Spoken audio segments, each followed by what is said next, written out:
Hello, baby gangsters, this is Calvin, also known as Romer, and this is me from the future, saying that for the first portion of this video, the audio for the actual video game didn't record. Now, I was actually very lucky in a way, because for the first 15 minutes, yes, it was unlucky, because I treat every sequence as important. It doesn't matter if it's a cutscene, a big moment, or if it's just a small piece of dialogue, but for the first 15 minutes, there was no audio for the actual dialogue that I had with a lot of the characters as we're setting off to the next part of the mission. But then also I read the databank for a bit as well, which you don't really need audio for, so I'm very lucky in that sense. Now what I did in post was I actually added music from the area to that section so it didn't seem so hollow, and then I will also dub it over with just me reading the lines so that there still is, you know, someone reading the lines, because even in World Quest when there's no commentary I would still read the lines, so we still have that as well. Everything is fine after that, so it's the first 15 minutes of dialogue and then the databank. But again, with the databank you don't really need the audio for the video anyway. I'll just add in some like music or something like that as we watch over this. It really was just like a really unfortunate thing. I think it was one of those situations, just to like quickly explain, like if anyone's curious how that happens. You know, it's one of those things, you know, when you say, like, when you do things right, people won't be sure you've done anything at all. And I feel like that's a quote that I always, like, love so much, because every single time my audio records for OBS, you know, it just records. And this time around, there was a glitch, and the glitch was fixed once I restarted OBS. And I didn't notice, because I never think to check, like, the audio levels, but now there's another thing I will check all the time, which is, like, are the audio levels there? You know what I mean? I was just, like, you know, early morning, click record, and I thought the audio levels were there. I'm very lucky that it was a large portion of the databank, but obviously unlucky that I missed some of the dialogue at the start. But I guess some people might say it's lucky that it was like the pre-part of the mission, but I still think it was like a lot of important dialogue as well, from my perspective. We're also going to be reacting to the banner in this episode, so I hope you guys enjoy that too, and let's get into this. I'll put a timestamp as well if you want to skip the parts where it's just me dumbing over it, but honestly, like, you know, it's there's nothing I can do with that stage. Not going to be doing that. We have to go to Xianzhou here. A lot of stuff has happened. This game is incredible. This game is a blast. There's so much amazing stuff happening. Wasn't this the dead tree Xingshui showed us earlier? How did it grow all of a sudden? It's pretty terrifying looking. Like, it's awe-inspiring. It's so beautiful, but it's a terrifying experience knowing that it just grew.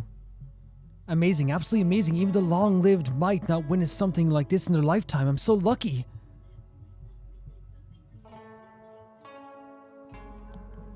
So, wait, so you knows what's happening? Someone applied strong fertilizer? The ambrosial arbor was imbued with some kind of power. Maybe someone applied some strong fertilizer?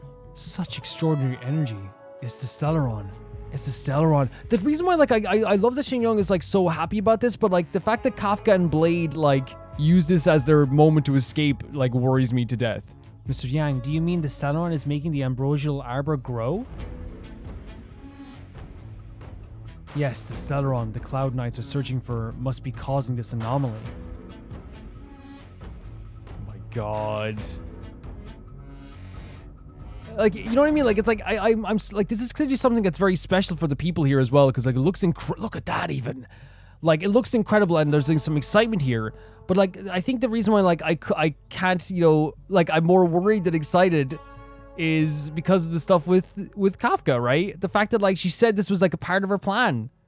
Like, she said this was option 3, and she looked to the ambrosial arbor, it grew, and then she escaped. Like, there's something going on there with that stuff. So we have to, like, be weary of that, honestly. We have to be very weary of that. Unless Kafka deceived the Matrix of Prescience. That's hopeful, but I think that she, like, probably, like, used it to, like, the full extent. Stay calm, Diviner Fu. The Matrix of Prescience does not lie. The logic you have laid out concerning Kafka makes sense. It has helped me to fill in another piece of the puzzle. Can I say how cool it is that even someone as, like, powerful and as intelligent as Fu Xuan, you know, has such a powerful presence, like, with the stuff that she knows and the stuff how respected she is. It's such, like, a interesting detail to make someone more human, to have them try to rationalize a situation that doesn't feel very rational, right? Because you could easily had her be like, it doesn't lie, but instead she's trying to, like, think, oh, maybe it could have lied, because it is kind of like this rationalization of, like, this fearful thing that just happened, right? And it makes you feel a little bit more, like, grounded and human. I agree there is a hostile external force at work on the Loufu. The Stellaron didn't appear out of thin air. Yes. Someone managed to sneak in onto the ship.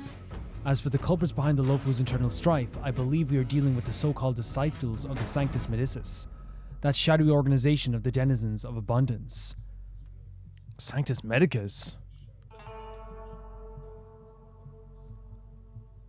Okay, so will that have something to do with Lucha? Kafka's revelation confirms my suspicions. General, when did you have these suspicions? It seems like he knows a lot that he doesn't like let people know, right? The moment the planter of the Celeron revealed themselves.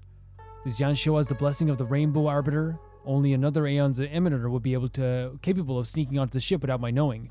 We are dealing with an external threat. So he sees as external. So he knows exactly who did it. The Celeron's corrosion continues to flood into the ship, and yet it bypassed both the seat of the Divine Foresight and the shackling prison. There is forethought here. Scary thought. Our enemy must have had access to the Loufu intelligence for things to unfold this way. It is evident now. Man. So, I wondered, is it an external threat that I got information from the inside? The Celeron hunters aren't the ones behind the curtain. No. As soon as I set eyes on Blade, it was clear to me. But why is he here? Why did he draw the Astral Express? That piece of the puzzle still eludes me. I can tell you exactly why they did that. Well, from their perspective, like, Elio wants us to have buddies when we fight the final boss of this experience of Nanook. Nevertheless, Lady Fu, your intel means the puzzle is more complete than it was before. These Celeron hunters are a captivating group, such lengths to get the you can say that Xianzhou again. Express on the same track. Who would believe it? That's what's so freaking like cool and mysterious about them. The fact that like they said, hey, be friends, and then jumped off of the face of like this platform is like there's it's something so like mysterious and cool. It turns everything on its head. It's not just them like trying to like kill a bunch of people or hurt a bunch of people. It's legitimately them just like saying, hey, you two, hug, you know, and then jumping. Like, General, we must retain all urgency. The Ambrosial Arbor. It's the Celeron. So No he need to knows search this. high and low. The traders have planted it, and the Ambrosial Arbors dwell, thereby causing the tree to grow once again. The disciples of Sanctus Medicus couldn't hold off any longer. Every crisis is a turning point. A problem is easier to resolve when we know where it lies. yes.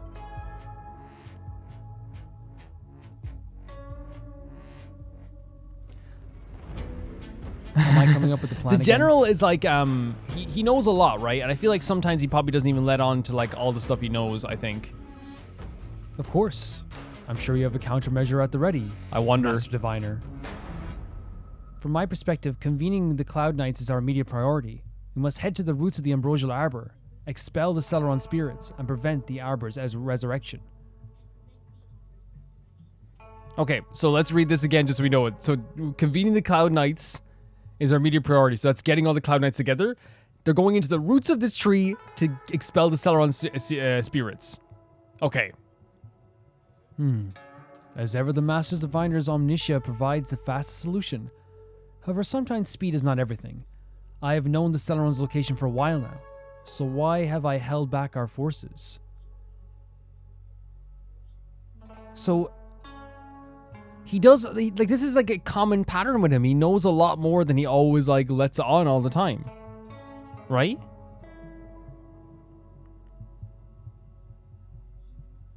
General. Well, does she realize something? You're You're a a scoundrel. Pulling up the grass requires removing the roots. The disciples of Sanctus Medicus have chosen to make their move now, which means the Cloud Knights have the situation under control, and the traders have run out of patience. Now is the time to capture them all in one fell swoop. So he sees this as a way to, he sees this as them being desperate, which I actually think is a very interesting point that he's making. It's like, if they're doing this now, that means that like if they're making the move now, that means there's no, patience left in them, right? There's nothing that they're like, there's no like cunning, meticulous, methodical, cerebral thought process going on here with this right now, because that all happened. Now they have to make their move right now, and now is the best time to catch them. You've been sitting on that the whole time? How will you justify the losses if something goes wrong, General? Please, Lady Fu. I still have forces to deploy. Oh, us? We're in need of extra hands, and the Settlement Hunters were kind enough to bring us together with the Astral Express. How could I look the other way? Honestly, like, this is exactly what Kafka wants, exactly what Elio wants, you know? And it's exactly what we both probably need, you know what I mean? Listen up, we got a situation. The Master Tree has suddenly sprung to life. It's my fault. I had expectations of the General. Oh my god. Please, we can't keep getting to do everything for us. Since when did we run out of people on the Loufu? Why are you staring at me? Do I need to remind you, General, that the Ambrosial Arbor's access point is a closely guarded secret? Allowing outworlders would be a violation of the rules and regulations. I would like to remind you, Lady Fu, that the Xianzhou comes before its rules and regulations, all the more in times of crisis.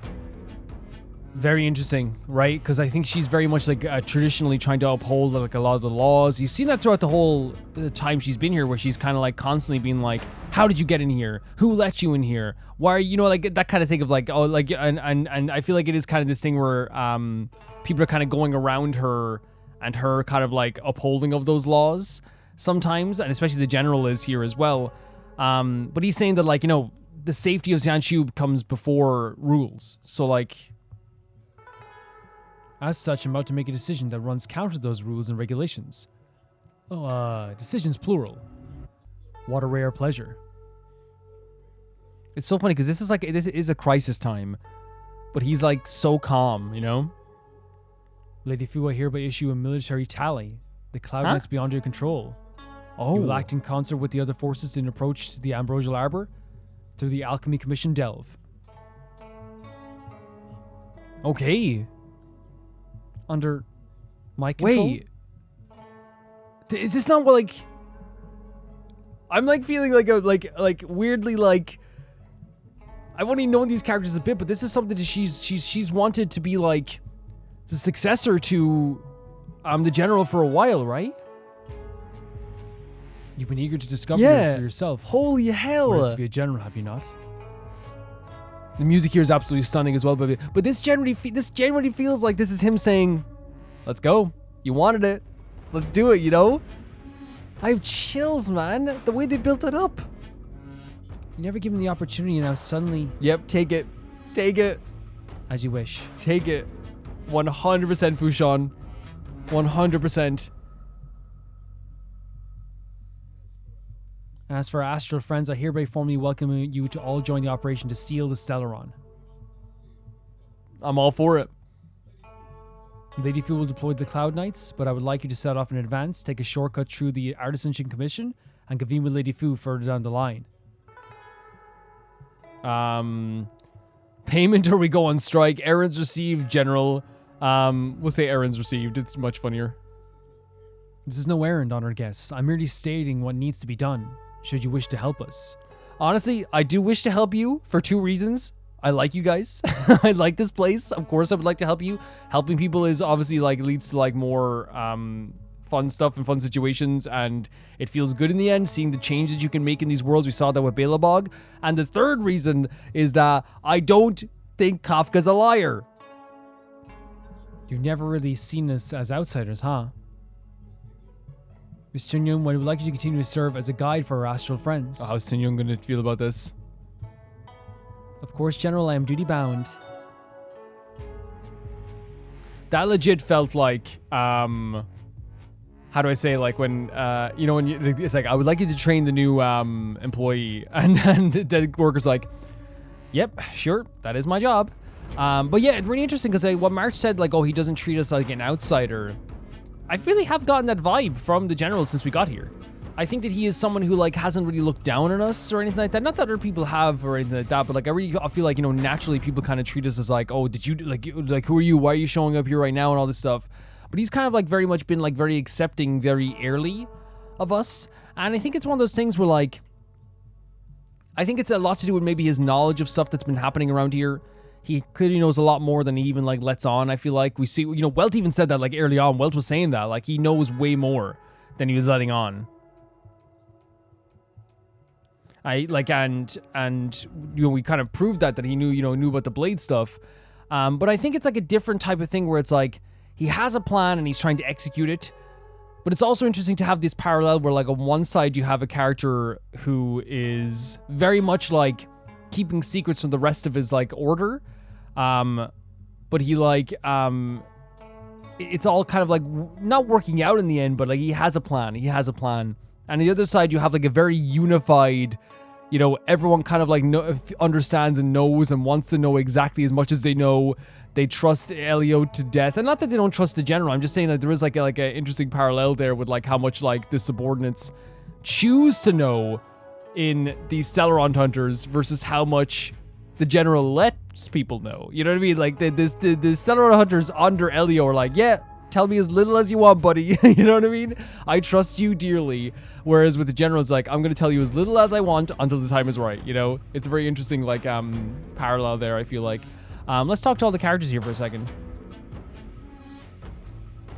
I thought I might be relieved in my guiding duties once the Divination Commission affair was over. Sorry. Who would have thought the general would take such a liking to you? I suppose it must accompany you further. Fate can be so unpredictable. For true. Through thick and thin, you were like we were like two peas in a dangerous pod. You have quite the sense of humor, benefactors. I've encountered more trouble with you than I have with the merchant fleet in 10 years. Honestly, makes sense. I just hope everything is smooth sailing from now on. Please look after me. I will. This could be your moment to shine in the Skyfaring Commission. I understand. The Loufu is a danger, and members of the 6 commissions should stand united. You did save me my life at Cloudford. Consider this my Don't returning even mention favor. that, man. No problem with that whatsoever. Are you afraid of the danger, Miss Sinyun? The general said the traders are aboard the ship. But only someone from the 6 commissions could bring in the Stellaron to Xianzhou undetected, let alone plant it with the Ambrosial Arbor. Sorry, I didn't mean to press X there again. It happens sometimes. Usually, I think sometimes, like, legit, I'm not even joking, I'm reading it, but I think sometimes, you know, when someone pauses, your brain goes like, oh, that's when you X, right? But, like, yeah. You mean the general? Won't notice you mean the diviner? audio's gone. Yukon? I'm saying nothing of the sort, just raising a doubt, that's all. Please be careful, benefactors. Yeah, I don't know what's going to happen with that. You know, I honestly don't. If there's nothing else, we should get going.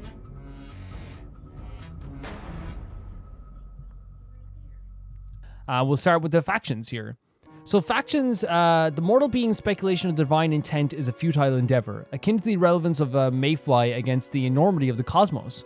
However, when individuals harbor a shared misconception, they gather as a crowd, giving rise to an added value. The formation of consensus, the transmutation of misconception into a generally accepted solution, and the attraction of the collective, subsequently factions naturally emerge. This is like one of the best descriptions of like how this type of stuff happens. It's the idea of like how all it takes is one person to feel one certain way, different from the other person, and the other person feels that same way. Then another person thinks they want to feel that way as well. A crowd gathers, they get the same values and thoughts and feelings. As it says here, there's a consensus amongst everybody, and then it forms a group. It happens in real life a lot. Regardless of the size of factions, they all believe that their faith bears the will of the Aeons. There you go. Countless factions even claim to be the emissaries of a certain Aeon. Most of the Aeons have found no interest in the ways of these factions. Some, however, find it extremely amusing to watch these ants in their fervent labor. They may provide careful guidance or create mysticism to alter the progress of the faction. This is their way of influencing the world. Though most of the Aeons remain distant, the vast number of factions have made the stars a lively place. They carry banners and flags, forming allies and foes, fighting those who stand against their beliefs. The cosmos became a lively place indeed. So this like is something that like has happened in real life, right? When it comes to like religion and stuff like this, and like political organizations. What is happening here is that there is a thing with these factions that the Aeons are like, they don't even, a lot of them are just like, these guys are kind of just like whatever, they're peons, they're nothing. but they can use these factions maybe sometimes in some way to like carry out like what they want and their influence in the world. But this is like something that happens in the world all the time when it comes to factions and belief systems. And there's a quote from like an absolutely horrific villain. I'm not gonna say who it is because I don't want to spoil anything. But there's a quote from a horrific villain in one of my favorite TV shows of all time, and he says this thing that's actually like kind of true, which is like, hatred can be born when people gather. And the more people that gather with one type of belief system that believe that they're in the right and the other people are wrong, you stand against our beliefs, we're the right ones. So yeah, hatred is formed when people gather, basically. It can happen in a lot of ways. So you have the Astral Express.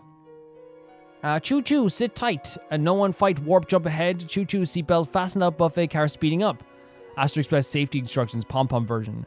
After the fall of Kivili, the Aeon of Trailblaze, their trailblazing will was inherited by their followers, the Nameless, including the Astral Express that the Aeon once rode on. However, as the Cancer of all worlds continued to spread, which is Stellaron, the star rails that the Express runs on also fell victim. The Express could barely run before the Blight descended and had no choice but to run aground when the rails became overly obstructed. It remained so for many years until a girl with red hair discovered the Desolate Express. She was fascinated by the worldless stories the engine and the star rails had in store. She spent countless hours repairing the cracks and even the dents, restoring the Express to its original form. The curious girl then set foot into the Express and began her trailblazing voyage that surveys the cosmos. The Astral Express made stops in every station, with passengers boarding and exiting along the way. Many join and leave the Express's journey.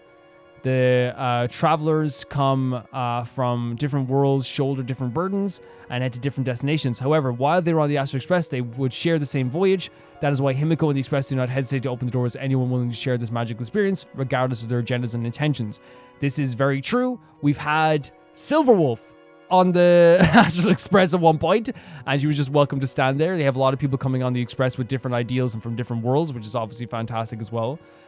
It seems here what they're saying as well is like the Stellaron at one point stopped the Astral Express from like being able to move anywhere or go anywhere. But this lady with the red hair restored everything.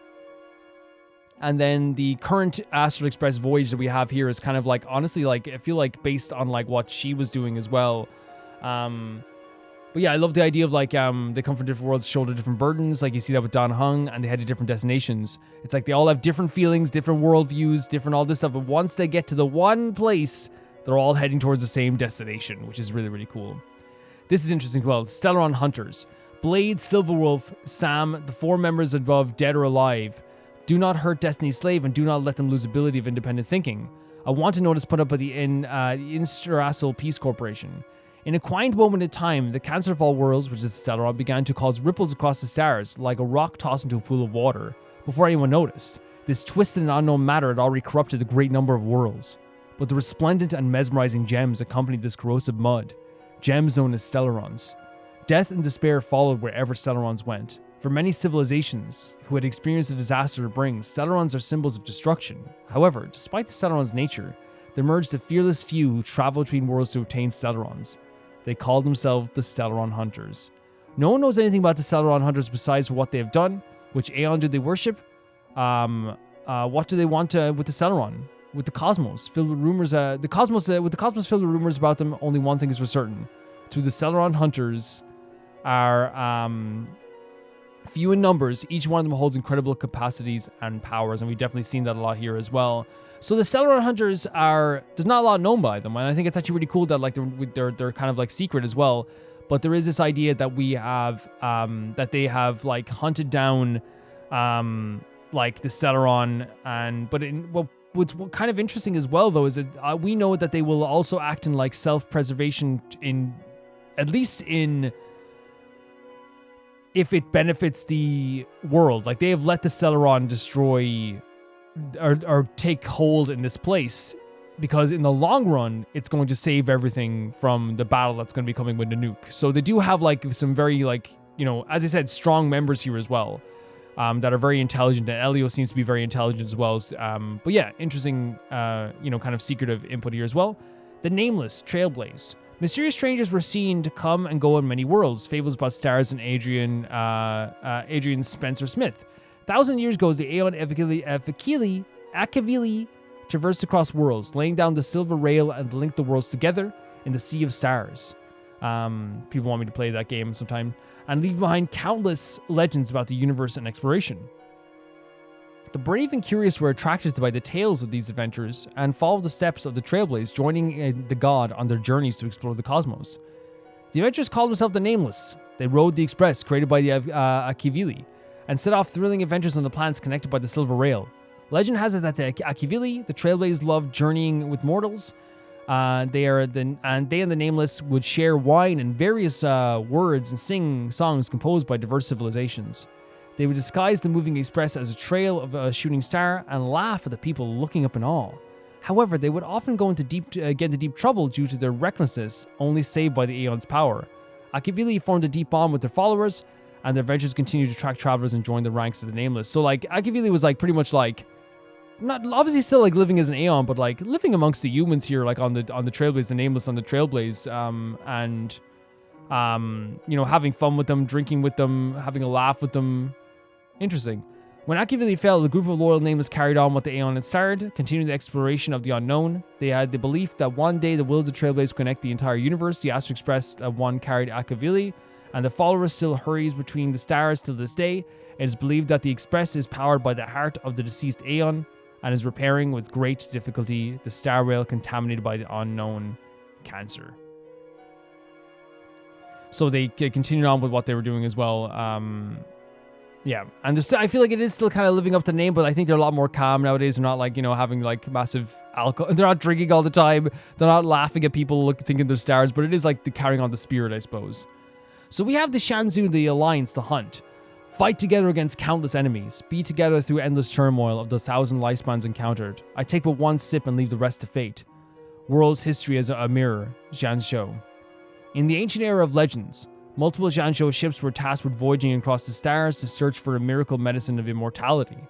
The endless voyage took its toll on Xianzhou, wearing away its conviction and shape over the long years, until eventual encounter with the Yaoshui.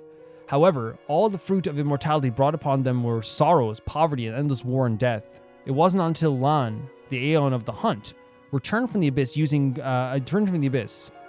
gravity as bowstring and stars as arrows. Lan shattered the ambrosial arbor, which is the tree, right? Yep. And put the wickedness of the abundance to an end. So it kind of is interesting to me, like the idea of the abundance, right? The abundance that comes from like this like immortality, right? The fruit of immortality is what the abundance, I guess, comes from. After Xianzhou returned to the righteous path, it formed an alliance under the guidance of the Hunt and formed a powerful army known as the Cloud Knights. The alliance goals were to patrol and eradicate all the abominations of abundance and put an end to the corruption of the undead. So what's so interesting to me about this is like, one of the lines that Lucha says is the dead return, and I wonder if this is like, related. It obviously is. He is under abundance. There's a reason why Don Heng was like, oh, your abundance. So I wonder what's going to happen there with, because we knew all this stuff obviously, but like I wonder what's going to be happening with Lucha with this stuff. Over the years, the Xianzhou Alliance landed a great number of worlds that used to enjoy grace of gods. They eradicated countless undead abominations. Any civilization that worshipped abundance had to consider the possible threat of the Xianzhou destroying their planet. This kind of deterrence was precisely what Xianzhou Alliance was hoping to be. So they were hoping that people would be like, if we try to use the abundance in this way, we're going to be effed. They want to be seen as a constant red line for those greedy for immortality, becoming the price of that none dares to pay. To this day, countless souls have gathered upon the Xianzhou, bearing the will of the Hunt and the intent to seek revenge on the ravaging abundance. They will not rest until the complete eradication of the deathless doom, and their cosmic tours will not end. So this is like their whole thing. It's like they want to hunt down the abundance and make it, and basically like, as it says here, your planet's going to be destroyed. You know what I mean? It's not like this thing where it's like, oh, we're just going to destroy the undead. Don't worry about it. We're going to destroy the undead. Don't worry about it. Yeah, but like, I don't know. It's like, we might read up on denizens of the abundance as well here as well. But like, yeah, it's super interesting to me that like, is it actually here? Oh, we're going to get to this. Yeah, okay. We're going to this. But yeah, like we kind of knew this, what was their task, but it's also like, kind of terrifying to me as well that like, again, this is something that like, both things are terrifying to me by the idea of immortality, the idea of the undead, because they see him as undead, right? The idea of searching for immortality. But also like they are this thing that is like this almost like looming police as well of the galaxy. So Galaxy Rangers, the hunt. The ultimate fighter's dreams are only of the stars. World history as a mirror, Xianzhou.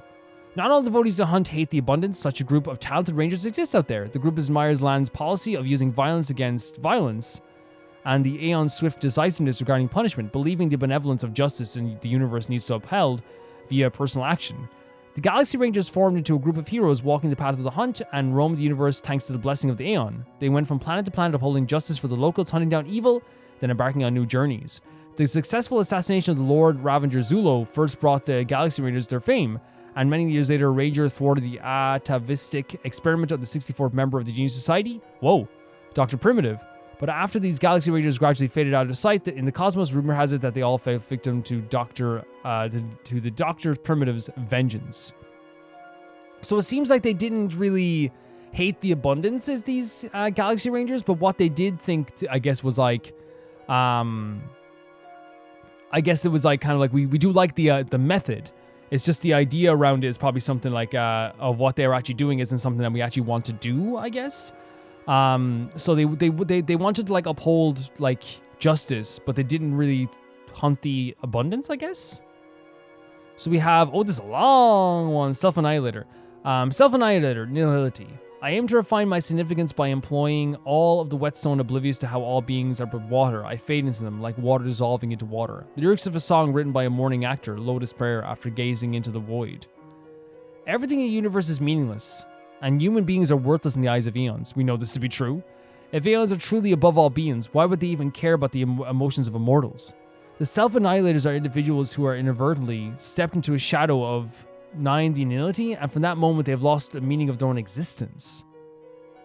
So this is a faction of people that have like stepped into the shadow of nihility. And from that moment, okay. The shadow of nihility covers the stars equally. Self-annihilators may form in any world. If we call them a faction, they lack the social connections typically found in an organization, so they don't even have like that kind of like social aspect. However, if we consider them phenomena, these poor souls do share one thing in common. The various existential properties, such as corporeal body, mental cognition, and personal memories, will gradually fade away in their journey of self-annihilation. These phenomena can hardly be explained by the laws of nature, and as described in the handwritten notes of Doctor of Chaos, some self-annihilators have their skin turn into something like a rotten wood, full of holes and scars. Some have their endocrine system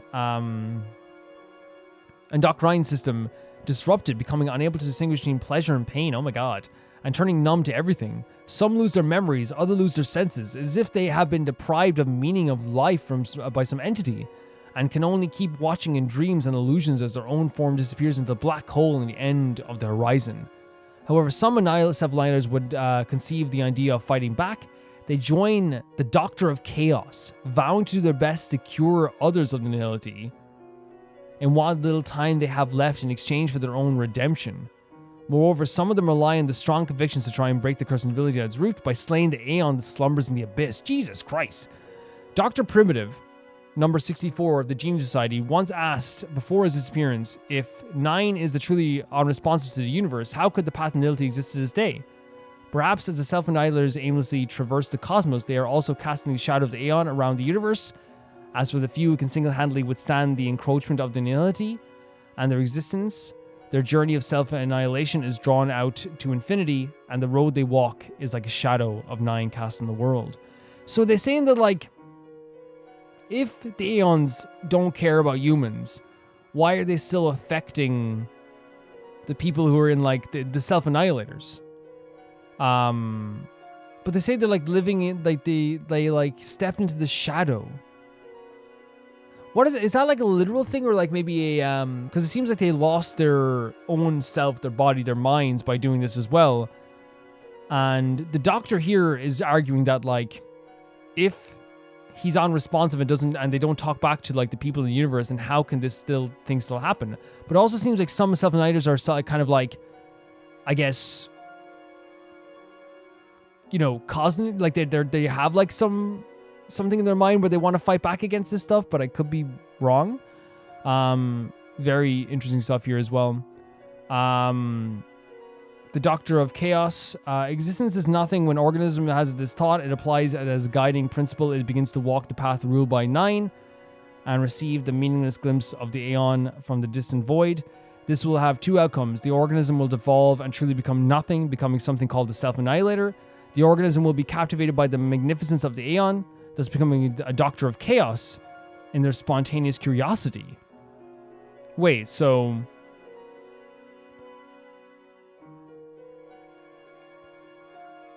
When an organism thinks existence is nothing,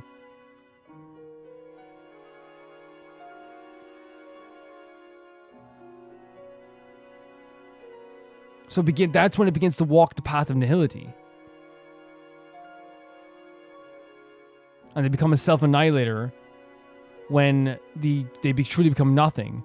Or they become captivated by magnificence and become a doctor of chaos.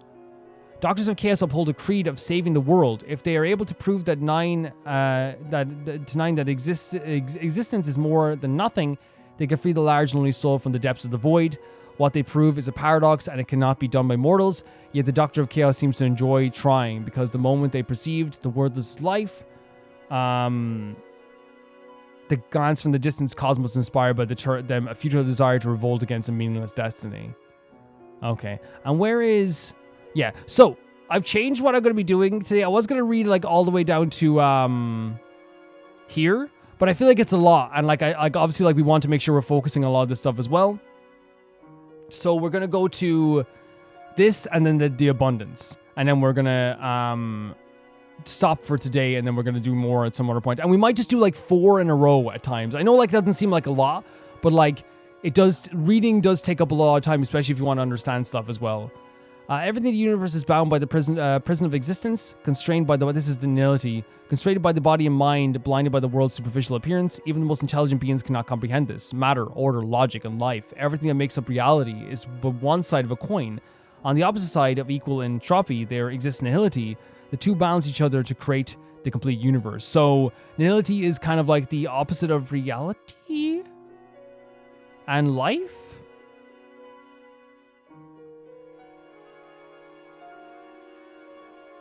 So it's the opposite of matter, order, and logic. Legend has it that in the void of nothingness that is difficult to perceive by the material world, there lurks a mysterious faction known as Device 9.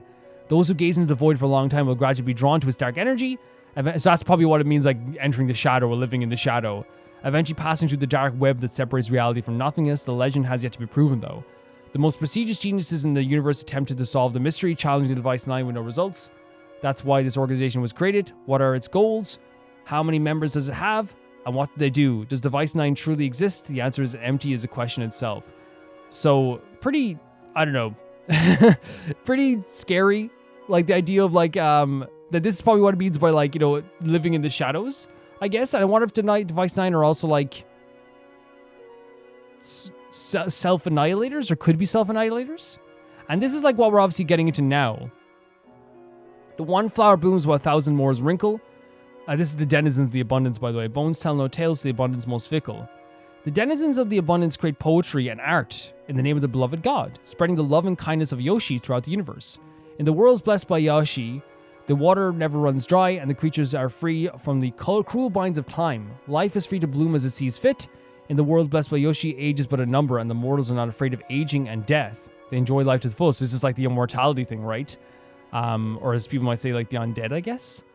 Though its denizens come from different worlds, they are all the same story. Thousands of years war ravaged their lands. The short lives of mortals bred greed and fear, which gave rise to plunder and tyranny. As demons and plagues ran rampant, the very fate of this world and its denizens were at stake in the flames of war, until a kind god descended and planted a flower seed as warm as sunshine. The moment the seed touched the earth, the whole world was transformed, parched and soil began to heal, and muddy waters became clear. Mortals tortured by wounds and disease were no longer in pain. People's hearts were no longer filled by sorrow. Humankind discarded their blood-stained weapons and began spontaneously praising the blessings from the God of abundance. So kind of like from their perspective, it stopped all wars, and I guess this is where like the immortality aspect came into it. Yoshi ended suffering of these worlds and bestowed upon mortals the body and soul that withstand the corrosion of time. In return, the denizens of abundance made Yoshi's name known in the universe to show their gratitude. Rumors started to spread that certain hunters who roam between the worlds regard Yoshi as evil, and their creation defiles creatures. The denizens will not be tolerated such blatant blasphemy. The heathens must pay. it's kind of interesting with the denizens of the abundance that they seem to, like, from their perspective at least, were living like a pretty fantastic life, I guess. Before, I guess, other people started getting involved with all the stuff that they were doing at the same time. But it seemed like they were happy in some way. Now, for me, like, I don't agree with the idea of immortality, like, in general. It's just something that, like, irks me, and I think, you know, it can only go wrong in the end, you know what I mean? Especially if, like, a massive amount of people or, like, whatever are, like, you know, taking advantage of that. So this was kind of like not a stupid take, but like, sorry guys, Calvin from the future here. Like I said here about the idea of like immortality and the idea that, you know, oh, they were just kind of happy and stuff, I guess. And I probably made it sound like I was like, oh, well, like leave them alone or whatever. I want to hear more obviously about all this faction stuff because I feel like that's one of the most interesting things. And then eventually then we can come to the idea of what our morals, where our morals stand on all of this stuff. But it very clearly says, this is why I don't want to read all the databank stuff all in a row like I did today. I think it was good for today to read a bit of it, but I think maybe doing like 2 or 3 every once in a while, or when it's contextually there, right? When we have something we can look up, I think it'd be a good idea to look it up too. Instead of just doing all in a row, because like one thing that like literally was like the last line, I think that's why it slipped past my mind, because I was just like, okay, we're finished. But like, and we read so much there already, but there's a line there where like, the denizens of the abundance were ready to like, probably from the judging from this line, which is, you know, they will pay, you know, they're not saying they're going to take him to court. You know what I mean? They're not saying that they're going to like insult their mothers, but it's just very clear to me that these guys were also going to commit some atrocities. So like, it's definitely like a very complicated, like, you know, bit of lore. There's a lot there to it, but as always, eventually we're going to come to like a stance on our like feelings once we get to read all of it. You know what I mean? So sorry about that, guys. As I was, I just noticed that it wasn't actually recording audio for like the first sections. Now, lucky it was like literally like, I think 30 minutes of me reading like text from the databank, and then only like 13 or 14 minutes of like the first portion of this quest, so I didn't lose anything. And I'll put a note before the video starts as well and add my own music into it, but it's good. Okay, everything's fine. The audio is recording now. I don't know how that happens sometimes in OBS, where like sometimes it will just like not record the audio, but like it's something that I just don't usually notice because I usually check it, but today I just like didn't see it. Usually like you'll see the audio, like, you know, you can see it now working, but at the time it just wasn't, I guess it just didn't record the audio for the first bit. Now, luckily it's only like the first conversation. We didn't miss anything after that. Fantastic. But still, it was like, thank God I caught it, because I could have recorded like a lot of stuff without the audio. So here as well, we have this line that just happened. I noticed it right as I read this line. And I think this line is so interesting. You know, to you that was scary. I was having a snack in the repository when the ambrosial arbor started to grow. The trunk suddenly shot up right into the sky, so the legends were right along. It shows that like people are just doing their ordinary lives as like this happened, right? Such is life, full of surprises. That's why you gotta seize any opportunity to take a You tell break. him. You tell him. Who knows when trouble will come knocking at your door. Give what you just saw. Given what you just saw, you don't seem rattled at all. It'll be fine. Okay. Even if the sky collapses, we have the Master Diviner with us Oh, wow. to hold it up. Oh, and now we have the General here. So look at all this trust they're showing that they have in the Master Diviner and the General as well. What do subordinates like us have to panic about? Let the big shots worry about the big Okay. events.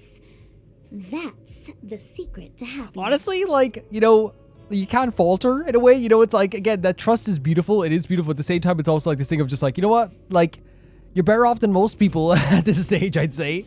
Didn't the Master Diviner give you any work to do? Well, you do whatever you want, honestly. She did. She saw me on her way over. She told me to go to the repository and read up on anything related to the ambrosial All armor. right. So you have to do some study. A simple task like that is only 15 minutes work for Okay, me. nice. I heard people say even the General has to watch his manners when asking you for help. Pretty impressive. I don't have much to offer you. You don't have to Here, give us anything. Take this book. It's the thought that counts. No, seriously, you don't have to give us a thing. We gotta get going. I was gonna wait for the Master Diviner to get off work so I could show you around and teach Mr. Yang how to play Celestial Jade. Your kindness is much appreciated, Miss Qingque. As for Celestial Jade, we'll have to leave it for next Sure, time. and I'd love to play. I know. You've got an important task ahead. Sorry to keep you. Priorities are priorities. Yeah. Well then, get back safely. Remember to come find me in Exalting Sanctum. No problem whatsoever. I love her energy. I really do. I love the idea of like this character that just like, I don't know, it's like probably one of the most relatable characters in the world. I love the idea of her. She's not like she works hard, and when she does do work, she's fantastic at it. But like, just like most people, she wants to find the best opportunities to take some relaxing time as well to herself. And also, like we saw there, as you said, look how beautiful this place is. The trust that she has in the Master Diviner and the General as well. And I feel like that's a trust that a lot of people have in these characters too, you know what I mean? And I think that's why, you know, they keep a lot of stuff close to their chest also, is obviously because information is important, but at the same time it's also because, you know, people are probably a lot calmer. You know, yes, this is scary, seeing this tree in the sky. Where is it? Over here? Seeing the ambrosial arbor like this, right? It's terrifying, right? But there is probably a thing in the back of their head. Well, Fushuan and the General, they're going to do something about it, right? A step forward bridges no distance hence. Did we talk to the General? The hexagram was right. The ambrosial arbor was felled thousands of years ago. Now it returns to life. The future of the Xianzhou is difficult to define. I want to check just because I think I did I? The Alchemy Commission and Scale Gorge waterscape delves are adjacent to the ambrosial arbor. Okay, I guess I didn't. I'd like you to investigate these. I guess I just, because again, it was a little bit in between, like when I lost the audio and then I obviously like did something else for a minute and came back. But maybe I just confused it with us talking to him there. Yes, there we go. What exactly is the ambrosial arbor? It is an ancient artifact that was planted on the Xianzhou Loufu by Yaoshe, the Eon of Abundance. It has the power to shape life and subdue death at will. We read about the Eon of Abundance and what they did for the people of the denizens of the Abundance, right? The ancestors of the Loufu people consumed the fruits of the ambrosial arbor and gained endless lifespans, thus becoming long-life species. This is what I mean by maybe like I don't want to read all the terms all together all in one go, if that makes sense, because I said it in an insert there. Like, it's very clear we're going to get some of this information as well, so I might want to read up on some of this stuff afterwards, you know what I mean? Because I feel like here, while reading the text is important and you can learn about this stuff, like, I feel like it's also good to, like, find it out here. I don't consider it a spoiler, by the way, because this is just information that anyone in the universe will be able to have, and Don Hung will be able to give you as well, probably at the same time. But yeah, I hope you guys understand what I'm saying. Like, it's probably nicer to learn about, like, this stuff here and get more information on this stuff here as well, you know? Oh, sounds like an amazing treasure. Yes. It was also the bane of everything to come. The bane. Aren't you happy about the ambrosial arbor's resurrection?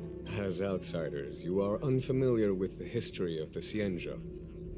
I cannot blame you for asking a question like this. Let me tell you a story. Long ago, before the Xianzhou took to the skies, our ancestors lived on the surface of a planet. Like all of you, the Xianzhou people at that time were a mortal species with a lifespan of fewer than 100 years. Okay. There was a time when the ruling emperor could not bear his temporary existence, or the thought of his life's achievements being lost to another after his death. He became fixated on acquiring an elixir of immortality, and focused his power on constructing a fleet of 9 ships. These ships would voyage into deep space, where traces of gods were rumored. So it's so interesting because obviously we learned a little bit about this when we came here as well, and it was one of the first things that Xingyun mentioned when we got into this location, into the Xianzhou. But it's so interesting to me, like someone who's like, they can't stand the idea of like their achievements and their life just ending and then like it being passed on and possibly being lost to time. Did he succeed? Yes. And no. He succeeded because, after an arduous journey, the 9 ships eventually witnessed the manifestation of a god. Yaoshe's appearance provided for all manner of unfathomable celestial blessings. However, he failed because the fleet has been lost ever since.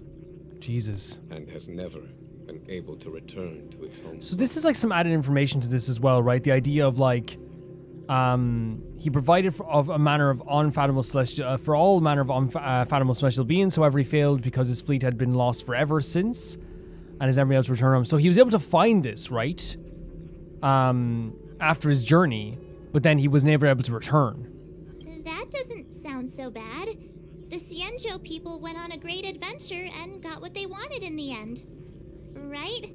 March asking some I guess like uplifting questions. Oh? Our ancestors once thought so too, that the miracle of longevity was nothing more than a vain So the dream. idea of immortality here as well. Take the Loufu, for example. Immortality seemed like a beautiful thing. But what followed was population expansion and diminishing resources. Right. In the struggle for survival, the immortals lost their humanity and degenerated into mere beasts. So this is interesting because obviously like if you look at like what we read on the denizens of abundance and stuff like this, and like I said, I don't think it's a spoiler what I read. I want to make that clear. It's not a spoiler what I read, but I think in future I would like to hear about this from them, all of it, and then go back and read it, and then we add stuff to it, like instead of like reading and then adding it this way, if that makes sense.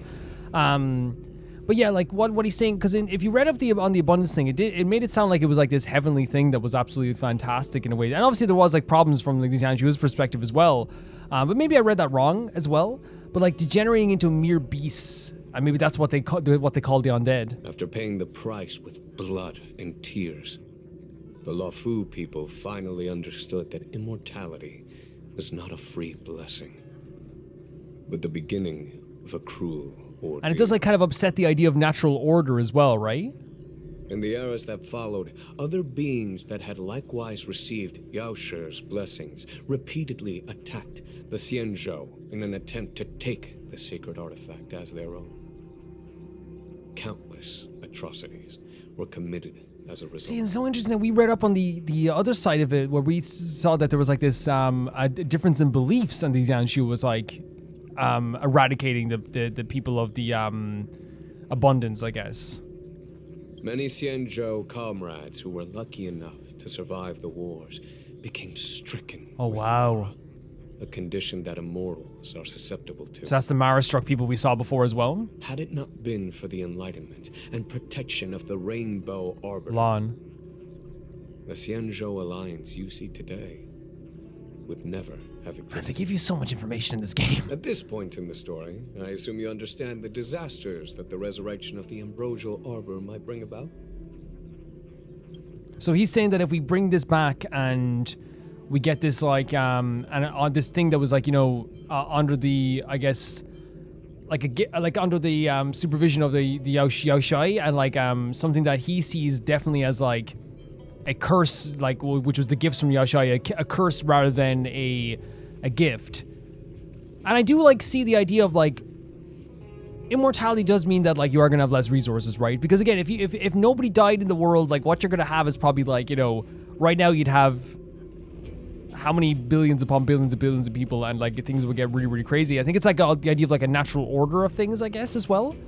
Yeah, but you said there was traders inside the Loufu. Yeah, but it's interesting to me, like again, like where it's like a lot of people are seeing the resurrection of this Ambrosial Arbor and being like, oh my god, I never thought I'd live to see the day.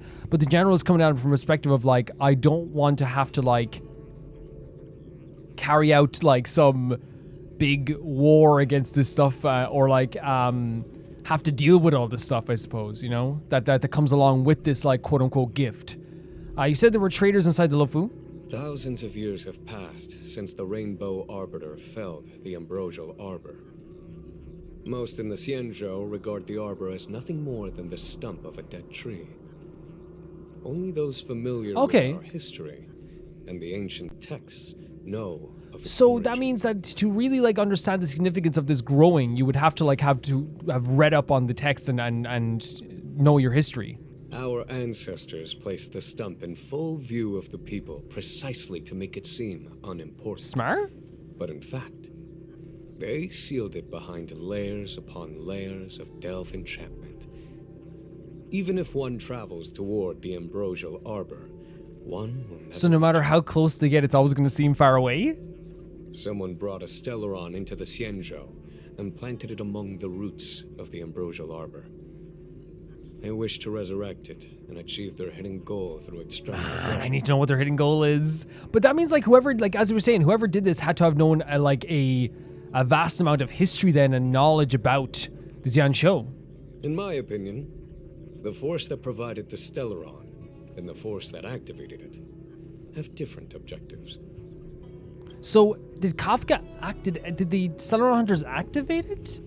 Or was that just like they just knew the timing of it because they saw the paths? I think that might be it. Let's delay no longer. We should be moving. I have asked Fu Shen to open a shortcut to the Divination Commission for Sure. you. A step forward bridges no distance hence. The hexagram was right. The ambrosial arbor was felled thousands of years ago. Now it returns to life. The future of the Xianzhou is difficult to define. That's interesting for someone who is like, a diviner to be this worried about like how difficult it will be to see the future in this sense. I'm sorry Kafka escaped. I had long anticipated. Oh, so she saw it happening. Okay. Huh? She's not angry? Is there anyone that isn't two steps Honestly, ahead of us around here? I don't know. Like again, it feels like a fight of like seeing into the future between, two groups here. Pursuing Kafka is a waste of time and effort. The Matrix of Prescience informed me of her innocence. Our priority is the ambrosial arbor. And that's the thing. It is like she's not responsible for this right now. And yes, like you probably will find out a lot more if you had Kafka under your guard, I guess. But the thing is, you saw everything as she knew, right? Elio made sure to tell her only a limited number of things. So like it doesn't make sense to go after her now. That doesn't make perfect sense to me. Are you leading forces into the Alchemy Commission? From the time the Stellaron corrosion began to spread until now, the only reports we've received on the Alchemy Commission have come from alchemists and doctors stationed in other delves. The Alchemy Commission is where the Xianzhou's medical research and production take place. However, due to its proximity to the ambrosial arbor's seal, I'm afraid the Stellaron spirits may have plunged it into a deeper crisis than we first feared. Wait, so... Okay. Okay, so she's saying that the Xianzhou's medical research, is where the Alchemy Commission is where the medical research takes place. But because it's close to the Arbor Seal, the Stellaron spirits... Okay. To make matters worse, the General suspects there are traitors in the Alchemy Commission. The self-proclaimed disciples of Sanctus Medicus have been plotting this for a long time. And now they're using the location to their advantage.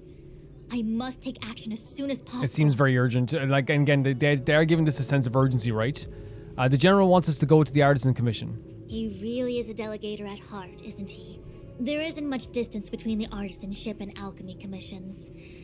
I'm afraid the former is likely also facing imminent catastrophe. The star skiff is ready. I will lead the way. Man. Oh, we're just following Fu Shen. Okay, fair enough.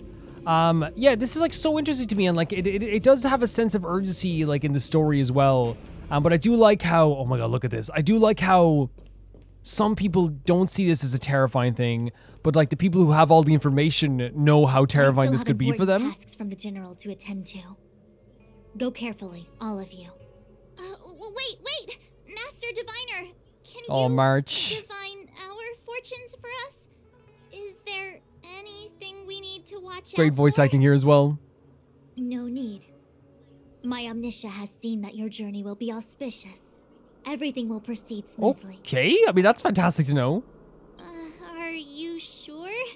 You don't need to use a crazy device or do more finger Marge counting? just wants to be sure. I'm sure it's nothing we can't manage. Let's go. Well said. Thank you for your assurance, Master Diviner. Onward. Very cool stuff. So, oh yeah, Fu Shen, anything else to say before we go? What's the delay? If you're worried about the road ahead, I've already told you. The hexagram indicates an auspicious result. Don't believe me? Fine. Fate is fickle. Better to believe in yourself than look to the sky. Honestly, I do love this answer. Like, it's just like, hey, okay, fine, I don't care, But like, believing in your, she knows that believing in herself is probably going to get the same result anyway. We didn't get any. I'm always like very wary now of getting messages from another mission, but I guess we'll wait. It might be a little bit later down the line. This is truly exciting. This is truly an exciting time. But like what we're getting from all of this is that like this, as I said, this is this thing happening here. While it's so gorgeous, right? We know that Kafka and Elio and Blade chose this exact moment as their time for an escape, right? We know this. We know that they said this was the third option of the avenue that they could take in order to fight Nanook, right? I think it was something. Wasn't that what they said? But we know here as well that both the general and Fu Xuan desperately want to prevent this from happening, right? They want to prevent this idea from happening. But there's also the thing with Xing Yong, who believes it's actually like a very beautiful thing, and she said even like never in my days would have thought to see this.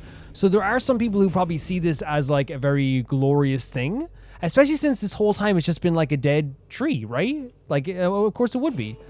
Let's go on to the Artisanship Commission. Oh, there's more people here too. Huh? Look at all the people gathered here. Not a good day for commuting on the Loufu. I guess not. The Artisanship Commission delve should have suspended operations after the Stellaron corrosion began. Why haven't these people taken star skiffs to safety? Oh, sorry, I hit the mic, guys. Maybe the Artisanship Commission are just more dedicated to their work? The Divination Commission's diviners aren't exactly a hard act to follow. At the end of the day, work is work. You need it to live. You know, Marge, adults forget what relaxation means after a certain age. I think well to say that, like, you know, people like, you know, are like, and this happens a lot in like real life too, where like even under the worst, like, that people are sick, they have the flu or something, and like people are still going to work because like everyone needs like money, even though obviously you should be able to rest and should be allowed to rest, but people still do it because obviously they want to like make sure they're making money. But like, I don't know, I feel like you should get some time to relax. Sounds like you're speaking from experience. Probably. Just speaking from the heart, that's all. The path to Trailblaze doesn't seem to allow for any relaxation either. Maybe they're here to welcome us? We'll say this one. I think they call that complaining from the heart. Are any of the paths in this world easy to tread? The Artisanship Commission is full of workshops building state-of-the-art mechanisms and craftsmen designing brand new concepts. Periodically stirring up trouble is part of their tradition. Entire buildings vanishing into thin air, puppet riots, you get the picture. Puppets, of course, are the android things that we saw before, the girl, right? It seems like the craftsmen are too afraid to go in. But they have nowhere to run to either. We should take care, benefactors. Something terrible must have happened. I love that we have Xing Yong here to like kind of like observe the situation. She knows this place, you know, she knows the Xianzhou, and she's able to kind of like ascertain what might be happening, I guess.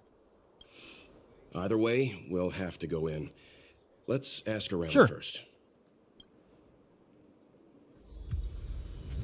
Upon the firmament. So we have to ask around if, is there any like, enter the Artisan Commission to see what's happening. Okay, we just have to enter it. Okay. I'm coming in. Man, this location's so cool. Wait, is this the same thing from the Arbor?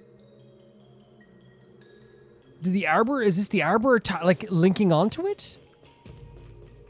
If this is Genshin, I could jump down and take a look, you know? Man, this location is so freaking cool, isn't it? It's so freaking cool. The gate is closed just like the metals from which it was forged. It emanates a cold indifference. Another locked gate. Time for the old dilemma. Break in or climb over. Or climb over and break in. Love the music. A warm reminder, Gorgeous music. benefactors, that the Artisanship Commission is as important to the Xianzhou as the Divination So, Commission. yeah, but we got a mission that we got to break in. Our law states that trespassing into the Artisanship Commission can result in a prison sentence of between 300 to 500 years. Serious Jesus violations Christ. may result in exile on a barren planet, thousands of light years Yeah, but we away. got a mission to do. I'm sure they'd be leading given the circumstances. That's what I'm thinking. The general said, is he sure we get a pass? It's law-breaking time. Honestly, I'm compelled between these two to say this. This one, maybe. Yes, we do. Still, the Artisanship Commission is filled with security mechanisms. Even the general won't be able to save us in time if we get So it is a timing issue as well. Like, he'd have to come all the way here. He'd have to get someone to let us out of this. I'm not trying to scare you. I'm simply suggesting you ask the craftsmen to see if they can provide an insider like Qing Jue. It's to 100% guide you. okay. I know you're dealing with March and Stell here, who are like, we aren't exactly the most patient folk in the world, but like, we will, you know, turn to you for this. It seems more than a little reckless to charge in when we don't know what's ahead of us. Perfect. So I guess we actually have to like ask around here as well. Away? Master Gongshu. Oh, are you guys Cloud Knights? Are you here to save us? Your clothes. I knew I was getting ahead of myself. You're just tourists. It's interesting because like you could hear the desperation in his voice when he thought we were coming to save him, right? Sorry this crisis came during your trip. I'm sorry it came That's at okay. all. Don't worry, it's not your fault. Worry no more. The Knight of Shining Arbor is here to rescue Fred out. I'm the cavalry for the general sent. There comes a time when we all feel sorry. All of these are very like, almost like in the best way possible, dorky, right? Let's just say this. Yeah, you just need to tell us what the trouble is. General Jing Yuan pulled out all the stops to get us here. You Yeah, can let us help. trust Let us help. You mean the general invited you? Is that a joke? The Loufu has the Cloud Knights. Why would he send outsiders? It's a long story. There's been a serious incident in the Artisanship Commission. Nobody's in the mood for jokes. It's not a joke. This- You misunderstand, young sir. We genuinely want to help. Can you tell us what happened? March doesn't tell jokes, only on Mondays through Sundays. What are you doing here? Out here? Waiting around, that's what. We ran away. It was way too dangerous. Okay, so we know that they are aware of the danger. Please, if you plan on living a little longer, don't go in there. What happened in there? There's been some kind of botanical disaster. It was like an ornamental tree somewhere suddenly started to grow. There were branches so thick you couldn't put your arms around them. It spread everywhere. The whole commission is being Oh destroyed. my god! So that was the Ambrosial Arbor. I don't get it. The Artisanship Commission focuses on the mechanical. We've got nothing to do with hydroponics or accelerated growth. Where did that thing come from? I think it came from like right. It looks like below, right? You should leave. The worst thing is, my master is still inside. Master Gongshu is the most experienced craftsman in the Artisanship Commission smelting works. He's in charge of our research project. When the incident happened, he dragged me, Zeming, and Yuncha to safety. But then he turned around and ran back So he sounds in. fairly heroic here as well. I need to wait here for the Cloud Knight so I can tell them to rescue him. Why did he run back in? To save his research data? Project deadline's approaching. Did none of you try to stop him? I guess maybe the research data? Is research data more important But is than that what he did? life? I'm just asking that question. I just heard him shout, "It's gone! We lost the furnace!" By the time we realized, he'd already Interesting. vanished. Anyway, you said you're here to help us, right? 100%. The general sent us. You don't have to believe us. The Astral Express doesn't shout about its achievements. We'll look for your master. Love it, March. We're just here to help. In that case, take this jade seal with Fantastic. Thank you so you. If much. you find my master, please bring him out safe and sound. If anything happens The to him, worry in his voice. Don't worry, young sir. Your master's safety is our... none of us would be able to graduate. Oh my god. Honestly, priorities. Let's go. I think this conversation's run its I know, course. definitely, what 100% is insensitive. Botanical disaster? It must be the Ambrosial Arbor. But what about the furnace his master mentioned? It definitely is insensitive, right, to the man who saved, like, a bunch of students here as well. But, like, I don't know, there's something quite, like, funny about a dude just being like, I need to get these grades. You know what I mean? College is stressful. School is stressful. And he's like, man, I swear to God, if this ends my college life, but again, like, you know, he saved a bunch of your lives as well. So, like, obviously, like, this dude is not a bad person who we're trying to save now. So I'm more than willing to save them for obviously the good thing to do is to save them, you know? Holy hell. Look at this. The Stellaron facilitated the resurrection of the Ambrosial Arbor. Insane visual here. The severity of the corrosion becomes worse as it Right, grows. okay. Look, the roots are coming up through the ground. I'm afraid we've got some gardening work to do. Honestly, puts my mind a little bit more at ease when you say it like that, you know what I mean? But still, it's going to be a difficult situation. Look at this visual. Like, legitimately, like, it's so freaking, like... Oh, even here as well? They've done such a good job of, like, making it feel like it's, like, clinging to this place, right? Making it feel like it's almost, like, pulling on this place. If they wanted to show, like, this idea of, like, it taking over a location, I feel like this is, like, the best possible way they could have done this. Legitimately so. It looks so freaking cool. To me.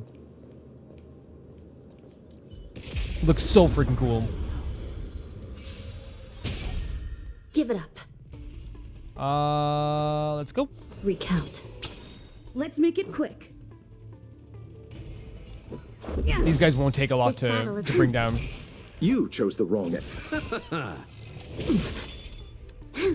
Yeah. Like with those guys, I don't have to wait. Oh my God, oh, I just noticed something about the battle screen as well. Oh, you okay? Upon commission grounds your feet do What? tread. Leave from whence you came, or soon be dead. Dead. Is this him? Stay away. If you come any further, I'll not spare you. Who? This might be him. This might be the professor. Let us explain. We're not... Wait, did he send these after What us? excuses do you have? Surprise me. Just passing by, stumbled in, door wide open. Oh my God, this voice actor. Within commission grounds today was sown.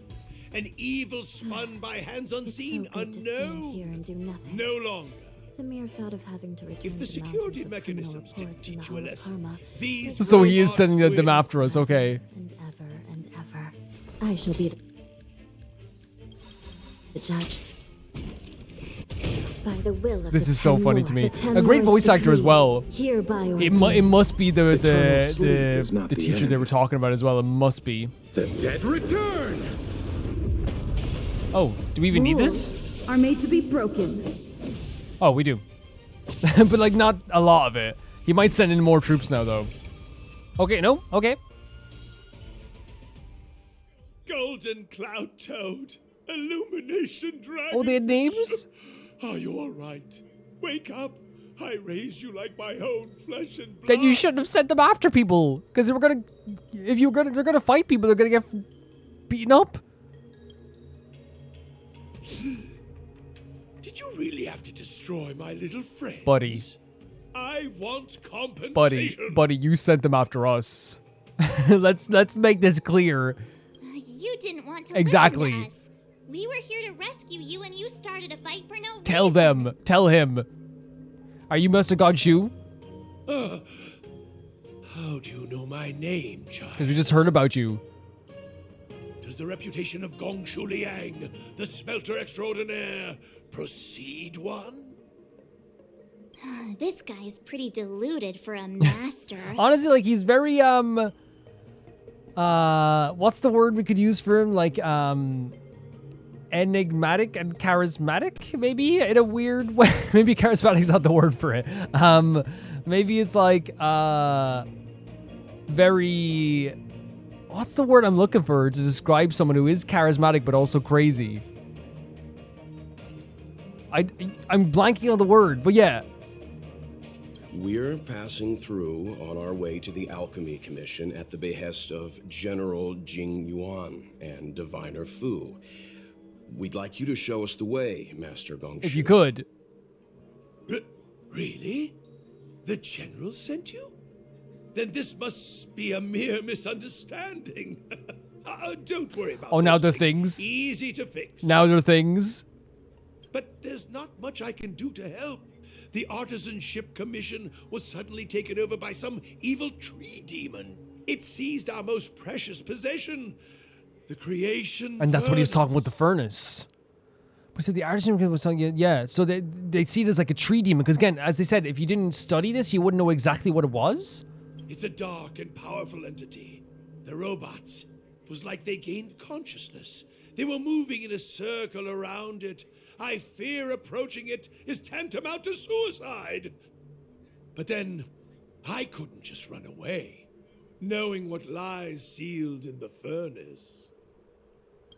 We're short on time. Where are we going? Who are we fighting? I love that. We're just like, what do we do? One good turn deserves another. I think we know where this one is going. Like, if we need to do stuff with the furnace, yes, 100%. We'll help out if you can help us out. I'm sure General Jing Yuan must have believed wholeheartedly This guy's that voice you actor is could awesome. Save the Artisanship Commission from this crisis. Means I know of may yet serve your fight. Pray you in repayment aid my plight. Are you doing some rhyming here? Come on, through here. This guy makes like Sampo seem like a regular individual. This guy makes Sampo feel like Sampo could like you know, just work an office job. Like comparably. Honestly. Sampo would be like, this guy's a bit weird. this guy's a bit crazy. Look at this. Look what they've done such a good job with the visual design of this place. This looks so sick. Look, this is one of the Artisanship Commission's prototypes. The shifting We used one screen. before, right? Good thing I got the students to take it out and make a few adjustments. Otherwise, they'd never have managed to get out in time. You all saw the Jade Gate on your way in, I assume. The shifting screen works in the same way. It connects two spatial coordinates in ways that laymen wouldn't understand. He's excited about the idea of like a layman not understanding something. You know what I mean? So he's not the type of scholar that like is excited about other people understanding something. He's the type of scholar that like takes joy in the amount of knowledge that he probably has as well. Like teleportation? Indeed.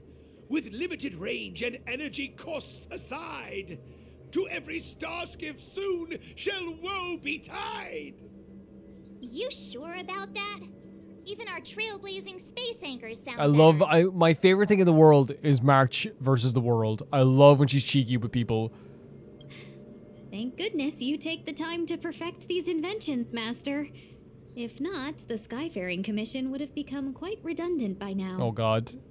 Ordinarily, I could have used this beauty to teleport you thither, but through earth and air the wretched branches boiled, the shifting screen entangled thence and coiled. So in this rhyming way, he's telling us that like it's entangled with the arbor. Gonshu Lang strikes a pose and raises an eyebrow as if to say, keep asking. Oh my god. I'm sure you know how to fix it. Thanks for the colorful explanation, bye. Hold on. Have some This faith guy. in me. So it's very clear that he like loves like he's not a bad person because he did, you know, technically save some people, right? At all. I'm not saying he's a bad person, but he very clearly loves the attention of like people, you know, asking him questions and seeing how much knowledge he has. The Commission is more than a match for Mother Nature. Oh, piteous tree, who think thyself so strong, your match and more in strength to meet ere long. So he's saying the Commission is more match for more than match for Mother Nature. Apply this tree, who think himself so strong. So he's saying that he's going to be able to stop this. Okay. Master Gonshu sets up equipment hastily. This is the first thing that came to mind when the tree demon I love that he's still saying tree demon, right? It's a mechanical device codenamed the Lumenflux Pixis. I invented this weapon for the Cloud Knights. It's incredibly powerful, but... Let me guess. Limited range, energy costs. Every light has its shadow. But this is more than enough to deal with the tree demon. And then... ignite. Fire beats wood. There's no way we can lose. He like reminds you of like Cortex from like Crash Bandicoot. Like I can't get a full read on this guy. So we have this thing here. The Ambrosial Arbor's branches can be found blocking the path. Use the Artisan Commission's energy conductive device to destroy all the entangled Ambrosial Arbor coils at the same time. Okay. Rotate receiver nodes to adjust the Helobius energy's conduction direction, then activate the trigger node to release Helobius energy along with conductive energy. Ambrosial Arbor coils need to be destroyed at the same time or they'll go back rapidly. Okay, so we just have them all in the same way. Okay. I actually like this idea. So we have to move these in a way that like puts everything on the one path, I guess. So this points over to here. And then this points to here.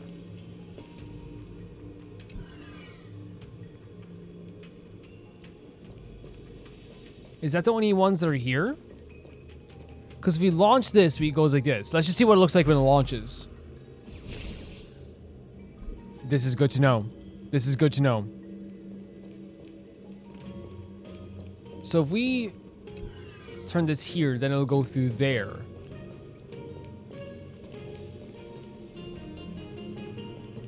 But they want us to... No, we don't need to... Okay, sorry. I thought this was another one of those as well. That's actually easier than I thought. Okay, my bad. That's way easier than I thought. I was like, is that... There's 3 of them? No, it's not. That's just the thing over there. We gotta just destroy these 2. Which should be easy as hell. Just by doing this. I was worried there for a second about what we were going to do there because I thought there'd be another one. But no, it's just there's only 2. Yeah. Fun type of puzzle as well. It's really cool that you knew this stuff as well. The environment here is so fantastic. Very good. The master reveals the door, but the apprentice must walk through it. You're much better than my useless student. Oh, they're useless? What's happening? Is the delve collapsing? Okay, this voice actor needs 10 raises. Seems like it worked. That tree demon must be writhing in pain. If you want to believe that. All right, there's no time to lose. Hurry through the shifting screen to the opposite side before the branches grow back. This guy's nuts. Like, and it's obviously like, yeah, he's clearly like intelligent as heck and smart as heck. There's no doubt about that whatsoever. But like, I just can't get a read on his personality and can't even figure out if I like him or not. I don't even know. I genuinely have no idea if like my thought process is, oh, this guy's cool. What the hell is this? It's like behind something here? But it's like locked behind a door? Oh! It is very much not locked behind the door. But yeah, I can't get a read on him. I don't know if I like him or if I don't like him. I'm just kind of like sitting here kind of like, who is this guy? What is he? What is he doing? I shall be the judge. He seems very like excitable. And, you know, very passionate as well. But he also seems like someone who, let's make it quick. like probably sometimes could get lost in his work, but not in the best way. You know? Guard and defend. Crush them. He seems very like, at the same time, very confident, but also insecure that he wants people to like, you know, give him some like, you know, to give him some credit for the stuff that he's doing. We might be able to do some breaks here. I'm only doing this to get the 1 of 2 here. Troublesome. Recount. Interesting shot here as well. Like it's like so much damage. Bloom. Thank you so much, Locha. Resistance is timely. Let's go. So he has no weaknesses now.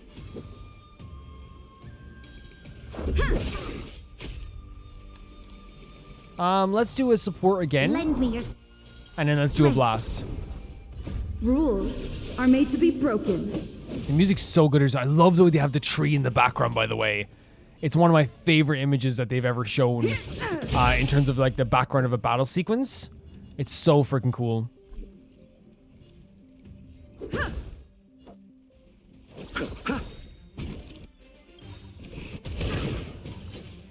Oh yeah, the Mara struck, of course. Eternal sleep is not the end. The dead return. Let's get rid of that. Nice stuff, okay. Nothing major. This does a lot of damage to us, right, though? Still in denial. Get rid of that guy. Let's make it quick. Yeah. Nice shot. We're gonna have to, like, again, as usual, we chip away at this enemy, but as we get the boost for Stell, it's actually gonna be really good for Stell as well. Of course. Of course. This is serious. We've entered the storm. To guard and defend. I don't think this dude is a bad person. It's just one of those things where it's like, I don't think like I need to. How do I say it? Like this person. I think it's more of a case of just like we're probably supposed to be equally in awe and confused about this guy's personality, while also like kind of being like, what is this guy's deal? You know, it really does feel that way to me. Rules Like he's such an interesting are made to be character. broken. Nice shot. You chose the wrong enemy. Definitely restore Bronya. Bloom. I will Or remember you. I thought Bronya was the weaker one here, but I guess not. Eternal sleep is the dead return. Nice shot there as well for us. Jesus. Receive Thank you so much, divinity. Lucha. Your assistance is timely. Recount. Let's make it quick. Stell is such a You'll nice shot pay here for too. this. Lend me your strength. Let's go. Yeah. That's the chip damage away in the middle there too, which is actually why we're doing so good with this also. Troublesome. I'll see you off. Bloom. Lucha's been, I think everyone would Let's agree that make it Lucha's quick. been like the saving grace for my battle is my unavoidable. teams. I think you all would agree. I think he's been absolutely fantastic for us. Still in denial. I shall be the judge. He's like the I think he's genuinely like the We've entered the reason storm. why like we've come out of so many To battles guard like and victorious. defend. Like, and of course there is like there's strategy involved. There's a lot of different things like that involved. But I also think as well like there is the matter of like how Rules having a bit of are made healing, to be broken. a lot of healing actually, is actually pretty fantastic. You know.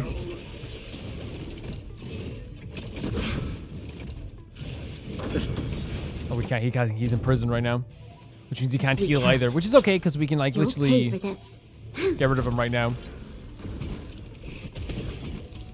Yeah, we got our chest. I find these battles the battle system in this game is so fun for me that like I just find myself like seeing a battle and getting excited. Like I just get excited for these battles too. Let's wait. Do and a see. restore, heal everyone up. We have a space anchor. We probably could use the space anchor as well. Look at this. This place is gorgeous, guys. And I love the way that like they've really like they talked about what this like the Arbor is gonna do and what it's done to this place and the effect that it had in this place, right? But they're showing us like firsthand that this feels like something that's like infecting something. It's like grabbing onto something, and we're seeing also damages done here as well The in enjoyment the of location too. collecting. Look at the sky as well. Oh my god. Oh, look, the ambrosial arbor's roots. Ah, they've encoiled the Artisanship Commission's most precious invention, the creation furnace. Help me, The voice dear acting's so young good. friends. Let's Oh my hack them away God. together. We can't let the roots punch through the furnace. He's like so upset as well, like aggressively upset. Do you want us to fight it? Oh, Careful, it's changing. that's good, bad, good. Oh my god. Oh my god. What is that? What is that? Oh my god, look at the design of this thing. This came from the freaking Arbor? Whoa. Look at this. What kind of monster is this? Miraculous. It creates Oh life my at god. will. Such incredible Is that the power of abundance as well? Which is seized must be repaid. Abundant. There it is. It is the power of abundance. Thick. Holy Eternal frickin' sleep is not hell. the end. And we have no like power to break their abilities, by the way. Return. We have nothing. But so we're just gonna have to do some pure damage here. Recount your sins. Let's Oh, we can fast forward. I thought like we weren't gonna be able to fast forward. That's good. Such a sick like design, such an imposing design. Speaking of amazing designs, Hanya, right? Yeah, we can chip away at this guy, right? Lend me your strength. Yeah. I also love that Bronya's thing here actually lets us like damage them, a bit, like move forward with our damage and let Stell damage something again. Let's make it quick. You know, like it gives us like almost like a second turn here. Oh, what the hell? What the hell? What the hell? What the hell? What the hell is that? Oh, wait, we have to get rid of that. I think that probably is the healing, is it? Or does it just heal naturally?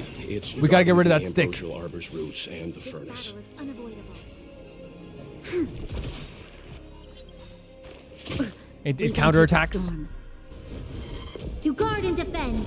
Crush them. Let's go. Let's try and get rid of it as soon as possible. Nothing major. You'll It gives it pay an for attack this. boost as well. Lend Stell, me your get strength. it. Stell, beat it up. Rules are made to be broken. Okay, nice stuff. So whenever that, I feel like whenever that comes down, we have to do something about it, right? We have to. Receive divinity. Thank you so much, Lucha. better. Eternal sleep. The dead return. Nice bit of damage there too. Still, I shall be the judge. We're doing. Wait a second. Oh, okay, it's scripted. Okay, I was like, oh my god, maybe it's not the stick. No matter how much damage we do, it just heals itself. Not fair. Is this? Are they showing us like the power of like abundance here? We'll have to retreat for now. Follow me. Oh my god! And retreating from a battle as well. That thing is so imposing. No wonder the Xianzhou is so scared of the abominations of abundance. They're unstoppable. So is that what? If that's what we see as an abomination of the abundance, is that like a former human who became this? Miss Ting Yun, are the long-life species on the Xianzhou all like this? I'm afraid this ebon deer was likely birthed by the ambrosial arbor as its guardian. So it's a guardian, okay. It shares a close connection with the arbor's roots. Most living creatures on the Xianzhou don't have abilities like this. Huh. As long as it's there, we can't get any closer. Yeah, 110%. But like such an imposing figure, a guardian for this tree as well. Like, and again, using that the stuff we've heard about the abundance and like seeing the power of like abundance right in front of us as well. I know we saw it with Locha as well, but I wonder. The ebon deer seems to heal itself instantly, but perhaps it's drawing that power from elsewhere. that would make sense. Let's blast it to smithereens. So if we follow the roots, we can find the source of its power. Yeah, it can't heal if we take out the source. Good idea. Right? Yep, good idea. The monster only seems to be active in the vicinity of the arbor. Let's look around and see if we can find anything. So we can't go back up there anyway. I love that we're using Locha for this as well, by the way. Gorgeous, man. So the general asked you to head to the Alchemy Commission, His voice The seems so Artisanship familiar as Commission well. had no choice but to halt operations once the tree demon appeared. Who's that voice? It seems so familiar. Right? Show your courage. Let's wait and see. Like maybe we heard it in another game as well. Repay. This is serious. Recount.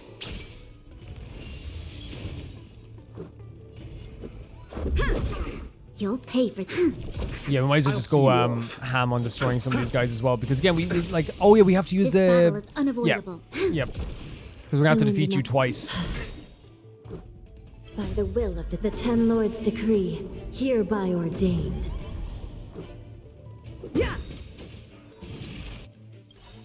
He's like, I love this. I'm back. Rules Nothing are can made to be destroy me broken. now. What are you doing, Stel? What are you doing, Stel? A moment's excitement, nothing more. Also, another one of these Young things as well. friends, I have a suggestion. Oh, Any thoughts, Master Gongshu? When the deer revives, the surrounding roots glow brightly. Oh, great observation, Mr. Gongshu. It's amazing what you notice when you're not fighting. I mean, that's true. That is true. And you just have a great mind for this stuff. I'm only an artisan, after all. My skills in clash of swords shall find no sake. Yet that which clasheth needeth hands to make. As Mr. Yang said, the deer monster is likely drawing power from somewhere in order to replenish itself. I'm certain that when the arbor glows, we are witnessing that very process. Okay. Maybe root system is the key? Let's give it a shot and not to lose. Is actually a great answer. Precisely. You remember how we untangled the shifting screen with fire? Oh, you're right. Those roots never grew back. Not only that, its reaction suggested we'd hurt it. Perhaps that's our starting point. Take hold of your weapons, young comrades. Let's raise these roots to the ground. Like, he has a lot of enthusiasm. Like, we can say that for sure, right? He's a lot of enthusiasm. Let's do this puzzle again. And this is actually, like, quite fun. It is quite fun. So there's 3 of them this time, so...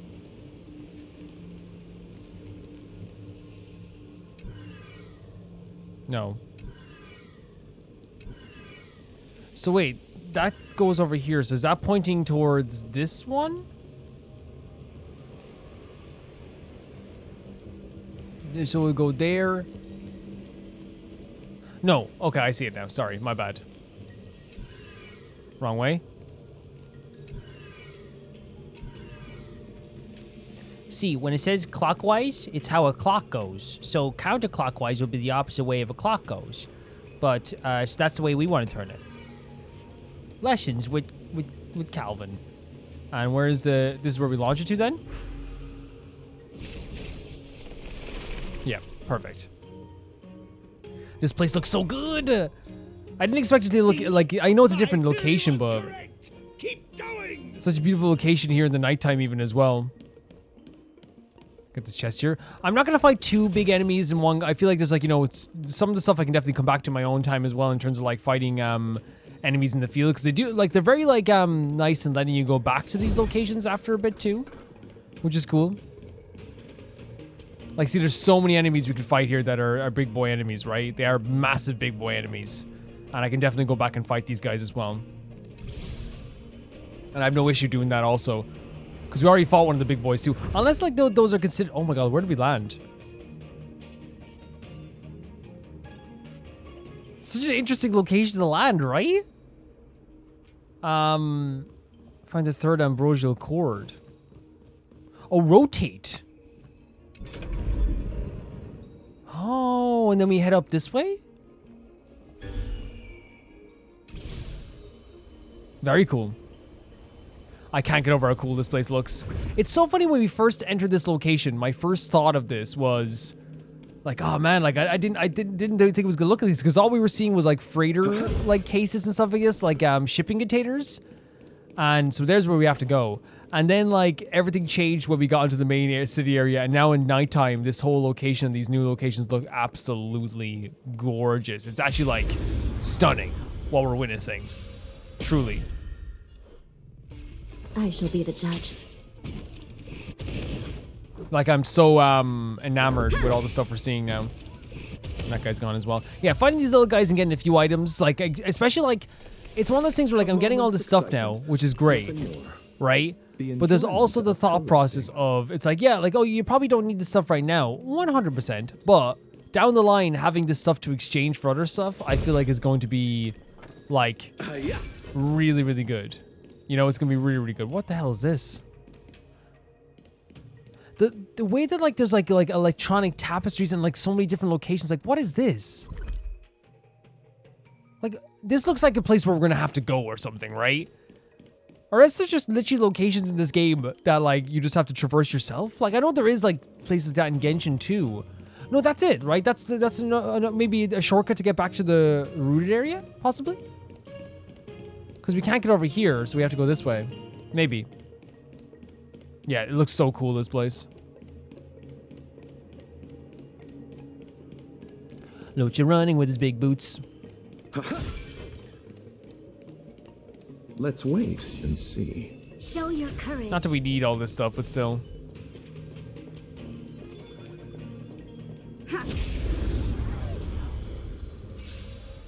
Repay. This is serious. Lucha running with his big boots.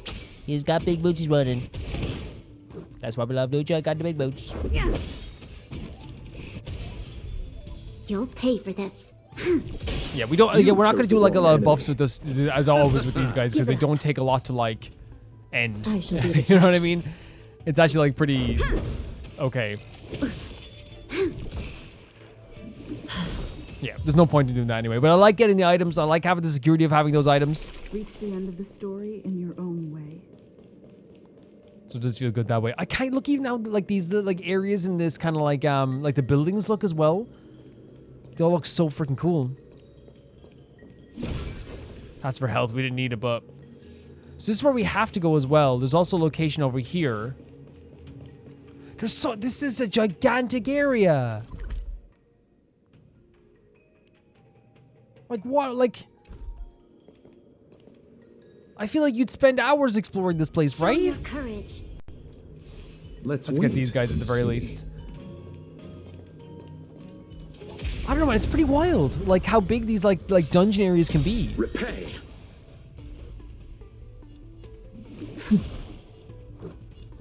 Yeah.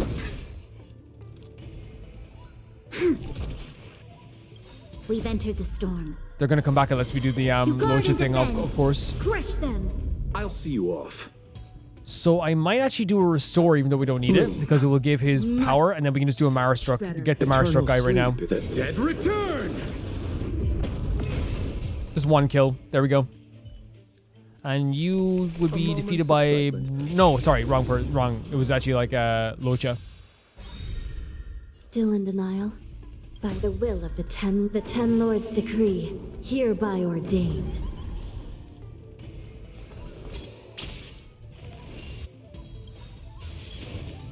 Rules are made to be broken. You guys should all bundle together for a bit. Thank you so much. What a shot. What a sick shot. Look at that background location as well. So cool. We shall take back. Yeah, because we can go through this area here, or maybe we need a key. No, we can just go through this area. Is this like a shortcut or something? Oh no, it's like a... Oh, maybe?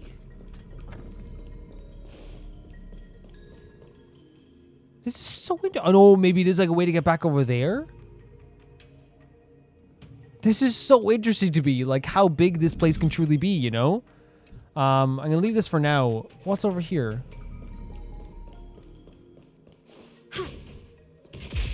Like it's... Maybe I just like underestimated how like, cause like how I thought it'd be like a little bit linear, I guess. I shall be the judge. Or more linear, but that's okay. Like I'm not complaining. Let's make it quick. More game isn't gonna be the thing I complain about with this stuff, you know? Although I love having, we didn't need to do that, but like we'll get the boost up a bit, you know? Although I love having like Bronya as support, and that's where she's like clearly like at her best. Like it's nice just shooting stuff with Bronya too. It's fun.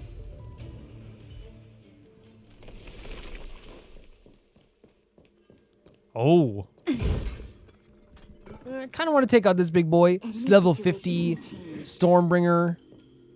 Why not? Yeah, we'll take on 2. I know I said I wasn't going to take another one, but like it's too inviting. We haven't fought one of these guys, I don't think. Or maybe we fought like a variation of them, I think, maybe?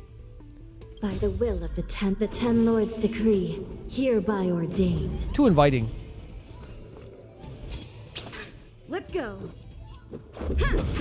You'll pay Oh for my this. god, we're not doing anything to this guy. Oh no. Lend me your strength. Oh no, we're not doing anything to this Rules guy. are Let's made see to how be much this does, broken. and I don't know if I have to come back later, because like obviously it wouldn't be very fun to just like. Let's make it quick. Because look, that does like. You chose the don't wrong know. enemy. I don't know.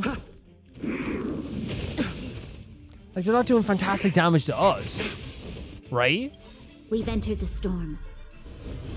To guard and defend. Crush them. Still in denial? I shall be the judge. Obviously they have the Mara struck stuff as well. We should be more weary of that as well. Resistance is timely. Eternal slip. The dead return! This battle is unavoidable. Lend me your strength. Let Stella go as well. Rules are made to be broken. Yeah, I think we could do this. Yeah, we can do this. We can do this. That's no problem. Okay. At first I was kind of scared because I was like wondering Receive divinity. how this is gonna go. But like, because obviously we weren't doing like an immense amount of damage. But like, it's not doing an immense amount of damage to us either. So like, I'm not too worried about that too much, you know? Lend me your strength. Bloom. Your Like, it would be assistance is worrying timely. if like we were doing like nothing to this enemy. But we're actually doing pretty Receive good. divinity. Let's go. Eternal sleep. The dead return! I was gonna say save this until like maybe some enemies came back up, but honestly I think like we don't have to worry about that too much because we're gonna be doing a lot of You'll healing pay here for anyway, this. right? Lend me your strength. We've entered the storm. To guard and defend. Crush them. Like right now. See you, Bloom. Your Yeah. assistance So it's not. is It's, timely. we can get a recharge quicker than we even expected. This is serious. I shall be the judge. By the will of the Ten Lords' decree, hereby ordained. While we have the boost as well. are made to Again, be we're not gonna broken. break this guy down. I don't even think. I think we're gonna destroy him This before we break battle him is down as well. unavoidable. Lend me your But strength. it's nice to have. Let's make Receive divinity. Very happy Loja healed himself because he's gotta Assistance. heal her as well. This time. Eternal sleep is This the is a dead good team. return! I like this team. I like this team quite a bit. This team's good.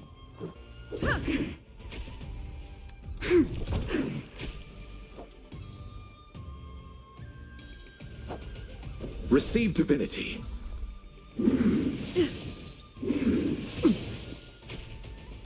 Recount. You'll pay for this. Lend me your Let's strength. go again. Let's go. You chose the wrong enemy. We've entered the storm. To guard and defend. Crush them. Yeah, it's one of those situations where we're gonna defeat him before we do a break. Still in denial. I shall be the judge. This battle. I'll see you off. Oh no, we did both. We actually got to do both. That's great. Yeah, that was fun.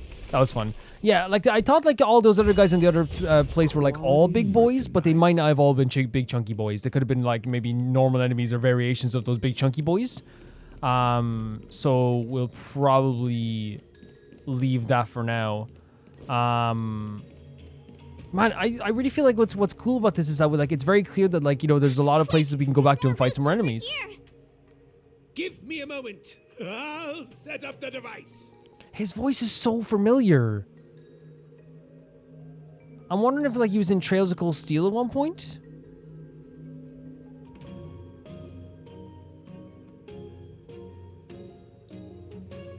There could be a possibility of that. I'm sure you guys will let me know exactly where his voice stems from. I suppose you guys will let me know that.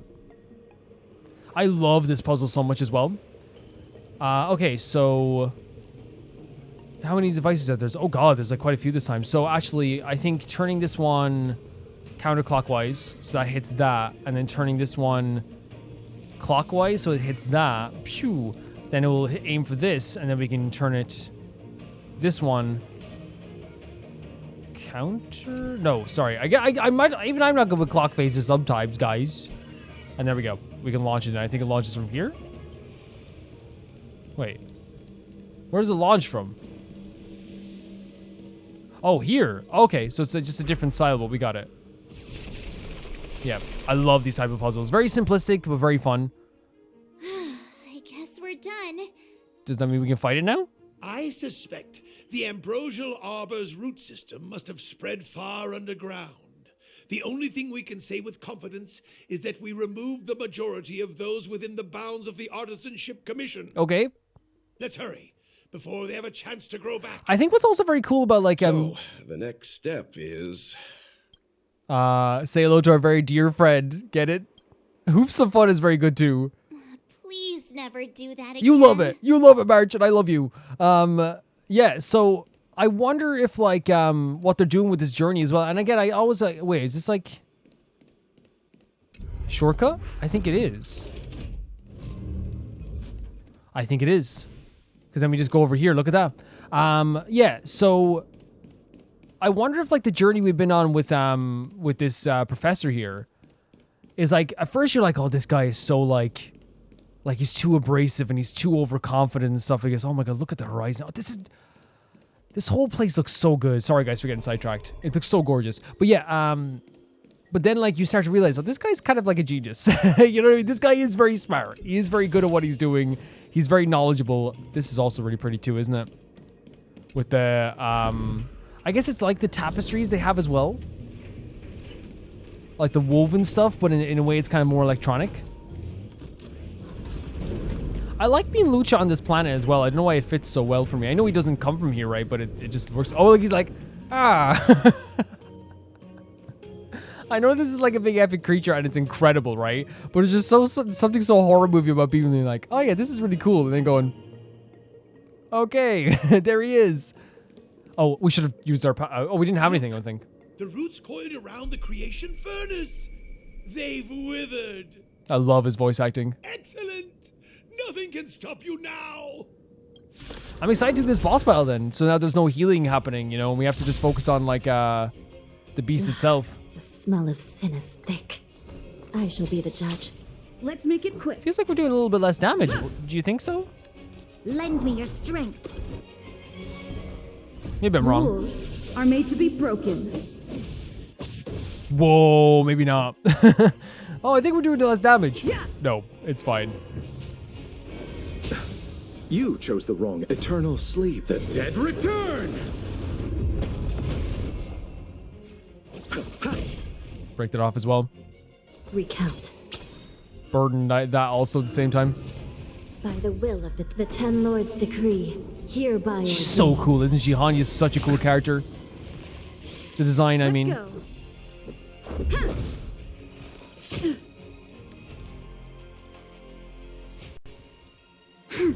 Yeah, we don't want to give it any I'll attack see you boost or off. anything like that. We can restore ourselves as well Receive to get the divinity. healing for everybody. Repay. This battle is unavoidable. Yeah, let's Lend get me this as your well. strength. With a buff. Let's make. I guess not fully. Jesus. Calm down, buddy. I shall be the judge. Calm down, dear. It's such a, like, again, the design of this is so, like, epic, right? Like, this, because I think already, like, deers feel like guardians of, oh, sorry. Hungry. March. I'm just saying. It'll be a shame if they get smashed to pieces. Oh, Marge, she wants the peaches. I'll get you one. We'll get you one. That was, like, very much, like, because he's such a supportive dad, and then, like, in that moment, he's like, my daughter, you know? But yeah, like, deers are already, like, you know, very, like, centered around, like, you know, forest mythology in some cases as well, and, like, mysticism around forests as well. So this idea of, like, a deer protecting a tree is, like, such a beautiful thing to me, I think, for me anyway. Sleep is not the dead return. We've entered the storm. To guard and defend. I actually love this Crush team them. so much. But obviously we're going to be creating new Are teams made as to we go be forward as broken. well, so that's going to be fun too. Really cool shot. Poor March and her peaches are gone. I want them back. That's what he said to us. I want them back.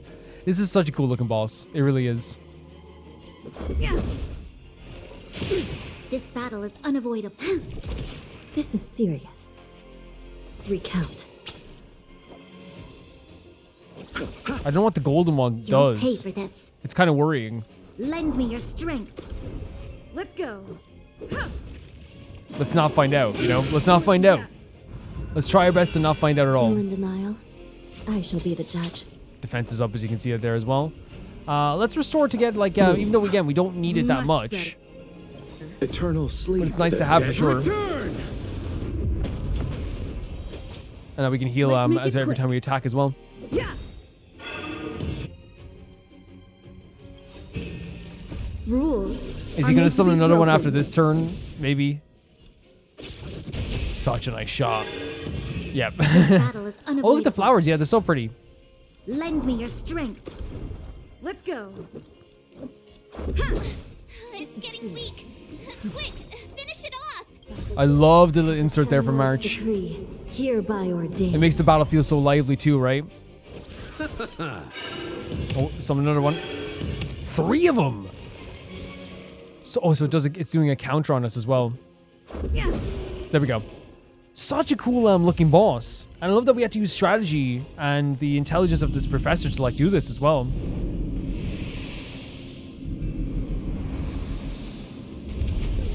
Is it just gonna disappear?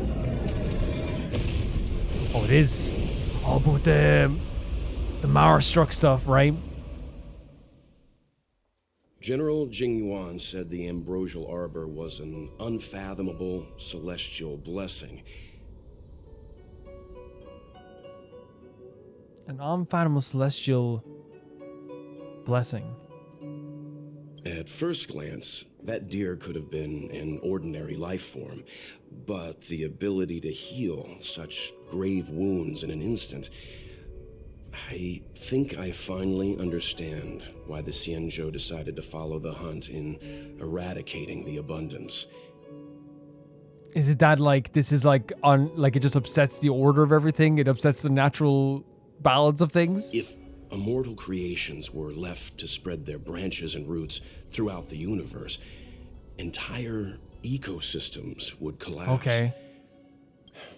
No wonder the people of the Xianzhou wander the universe, never settling on a planet.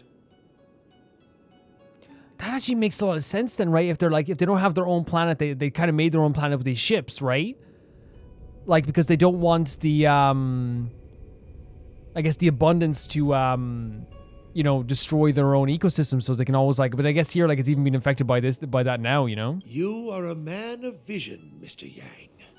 It's a shame our ancestors, the Elixir Seekers, were unable to see that hidden curse 8,000 years ago. Man. Again, like, I want to make it clear as well, like, I think that everything we hear from, like, the documentation earlier on, and probably, I think, you know, I probably even made it sound, like, which, like, you know, I think I put an insert in there as well anyway, but, like that I was like, oh, like, they just leave the immortals alone, right? But I do think, as I said, immortality is something I would never want and wish upon people. You know what I mean? Perhaps some of them did reject the Plague Author's gift. But how could an entire civilization resist the temptation of immortality? That's the thing. If you like we talk about, like, look at this location, by the way. If you're someone, again, we saw, like, from the perspective of someone who was looking for the idea of, like, carrying on their legacy, right? But if you're someone who, like, imagine looking over at, like, your loved one, you know, and you're like, man, I never want to leave this person. And in that moment, would you take the immortality, you know? You never know what other people are thinking. Ironic, isn't it? The wise are buried, while the fools remain immortal. That's another, like, very interesting way to put it. Like, the idea of people who took this this gift would be considered like what I guess a fool would be, while the people who died and didn't take the gift were considered the smart ones. The Xianzhou regrets being led astray by the abundance.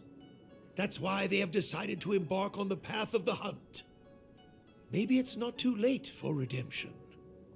Thank you for your help. I realize you must continue on to the Alchemy Commission, to the Ambrosial Arbor. After witnessing what happened here, I know there will only be more danger ahead. Go, friends, and stay vigilant. I wish you a safe journey. Well, thank you for being very nice. So, my thought process on this character... We'll listen to Xingyong as well, I guess. Oh, new message? But she's right here. Say, did you see that benefactor? When the Ebon deer stomped the ground, branches spattered out of nowhere. I saw? Oh yeah, the branches, yes. Those must be the ambrosial arbor's roots. The celestial traces of the abundance are indeed marvelous to behold. This is the first time I've seen something so miraculous among all my travels. The fruits of those boughs are sparkling gold, just like what the Xianzhou legends say. It is said that the ancient times the forebears of Xianzhou received immortal fruits like this in the ambrosial arbor and turned into long-life species. If I would eat the fruit, would I have obtained endless life just like the Xianzhou natives? Are you not tempted by such a chance benefactor? I'm not.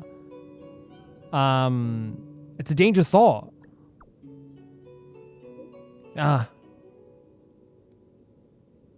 Please pardon me for my rudeness and my little test. A test? As I thought you were honest and righteous person benefactor. But I thank you for the thought, benefactor. Unfortunately, the Ebon deer is now dust and no fruit of the ambrosial arbor is left behind.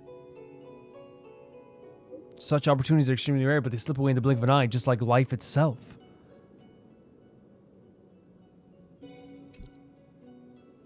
And she texted us this?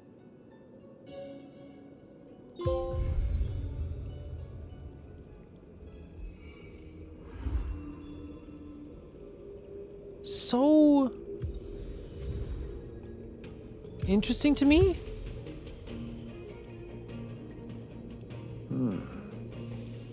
Right? That she would just we get a lot of messages, by the way. That she would message us this, I guess. Oh, we're getting a lot of messages. Oh, is this companion quests? I think it might be. Wait, there's a lot of freaking messages here.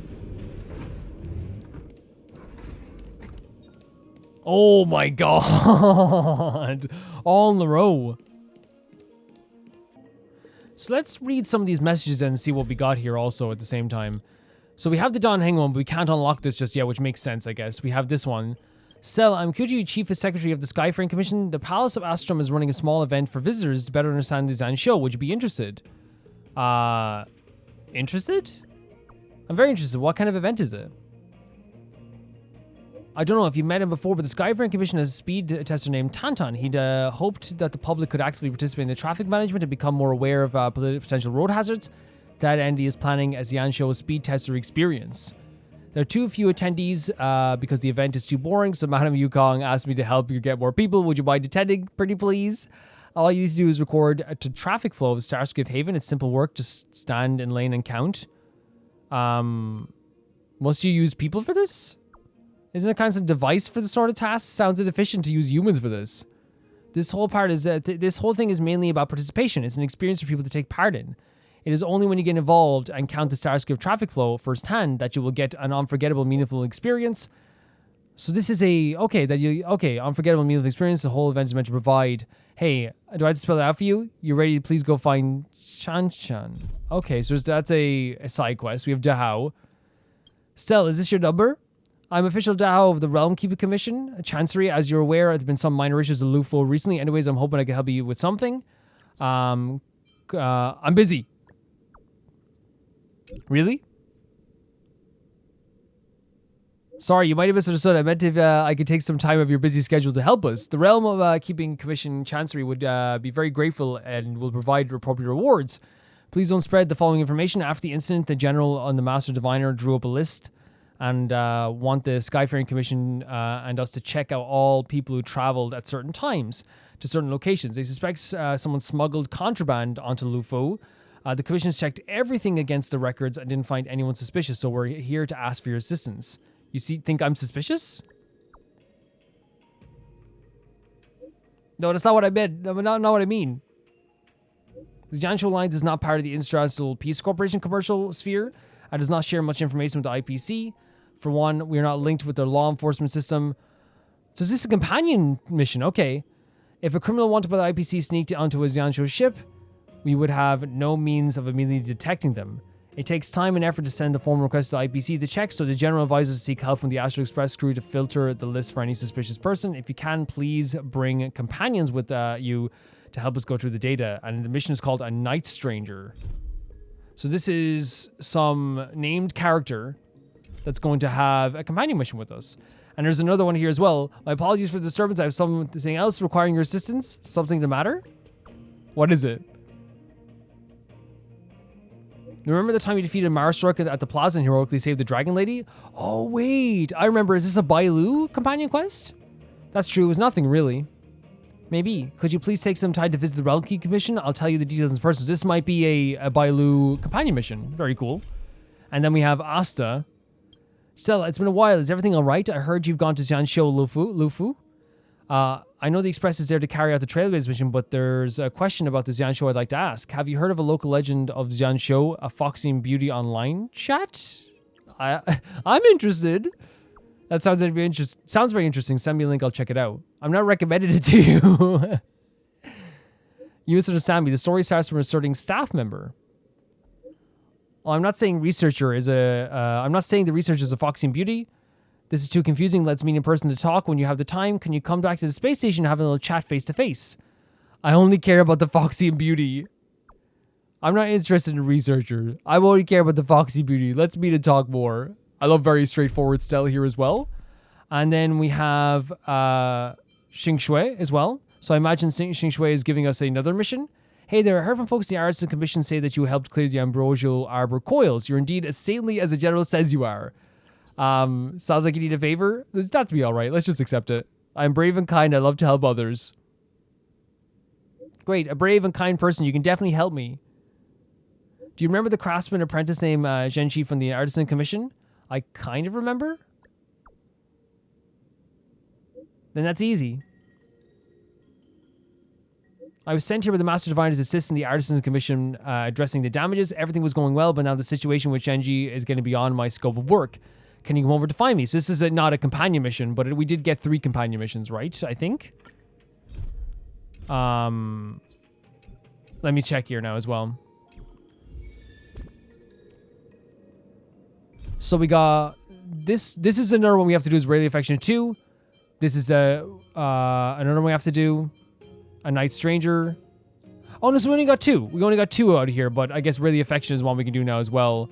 I wonder if it would be better to go on and do this main mission and get to like a more natural stopping point to do those rather than just do them right away. Because I feel like what our characters, like, because we're with Qingyun right now, so would our characters stop and do that right now? Regardless, I think we're going to be ending the episode here. I feel like with this mission, we can talk to, I keep forgetting his name. Man with the great voice. Thank you for your help. Those useless students and I will take care of the rest. He was definitely a voice in Genshin, right? If worst comes to worst, we still have the Cloud Knights. Why do you care so much about the furnace? It's only a legend. Though what with the Ambrosial Arbor having come back to life, I suppose it's no longer absurd. Sure. They say that a long time ago, when the Xianzhou Alliance was adrift in deep space, it encountered many unimaginable life forms. That sounds terrifying. Among them were abominations known as Heliobi. They existed in the form of pure energy, but craved the sensations and desires of mortal flesh and blood. Sometimes they managed to infiltrate the delves of the Xianzhou in order to bewitch humans and become parasites of their bodies. That sounds absolutely disgusting. It's said that mortals parasitized by Heliobi would lose their free will imperceptibly before gradually going berserk. This sounds disgusting. It really does. After a prolonged struggle, the people of the Xianzhou finally managed to trap and seal the Heliobi in a vessel. Wait, is that the furnace? That vessel is the Oh my god. furnace. Our predecessors hoped that by burning the Heliobi in the furnace, their energy would gradually be exhausted until they were completely No, dude, I totally understand now. If you said this first, I would have like carried you on my back and ran towards this. Are you kidding me? I don't know if there are demons in the furnace. Perhaps it's all just superstition. However, from the day I started learning from my master, I've looked after the operation of the furnace. Dude, it makes sense. Indeed, the flame inside has never been extinguished. So, again, even if it is superstition, 100% protecting the furnace makes perfect sense. Have you heard from the Alchemy Commission Delve? Everything happened so quickly. My students and I were caught by surprise. According to the general, there's traitors, and there are traitors in the Alchemy Commission. I'm not overly surprised. The Alchemy Commission's alchemists were once closer to the Arbor than anyone else on the Loufu. They say that when the Xianzhou Loufu was first granted the Ambrosial Arbor, the alchemists in the Alchemy Commission wielded tremendous influence. Using the power of the Arbor, they transformed mortal bodies, manipulated the weather, and even brought never-before-seen creatures into being. They called themselves saints. Oh, Jesus. Unfortunately, they didn't possess any saintly powers. As soon as the Ambrosial Arbor withered, the alchemists lost their status and were reduced to medical researchers and practitioners. So, I want to read over this again because there is, like, again, we get so much information. Honkai Star Rail loves throwing constant information at us. It really does. So they're saying that when the Loufu was first granted Ambrosial Arbor, the alchemists in the Alchemy Commission wielded tremendous influence on using the power of the Arbor. They transformed mortal bodies, manipulated weather, which is insane. But then they were just turned into normal.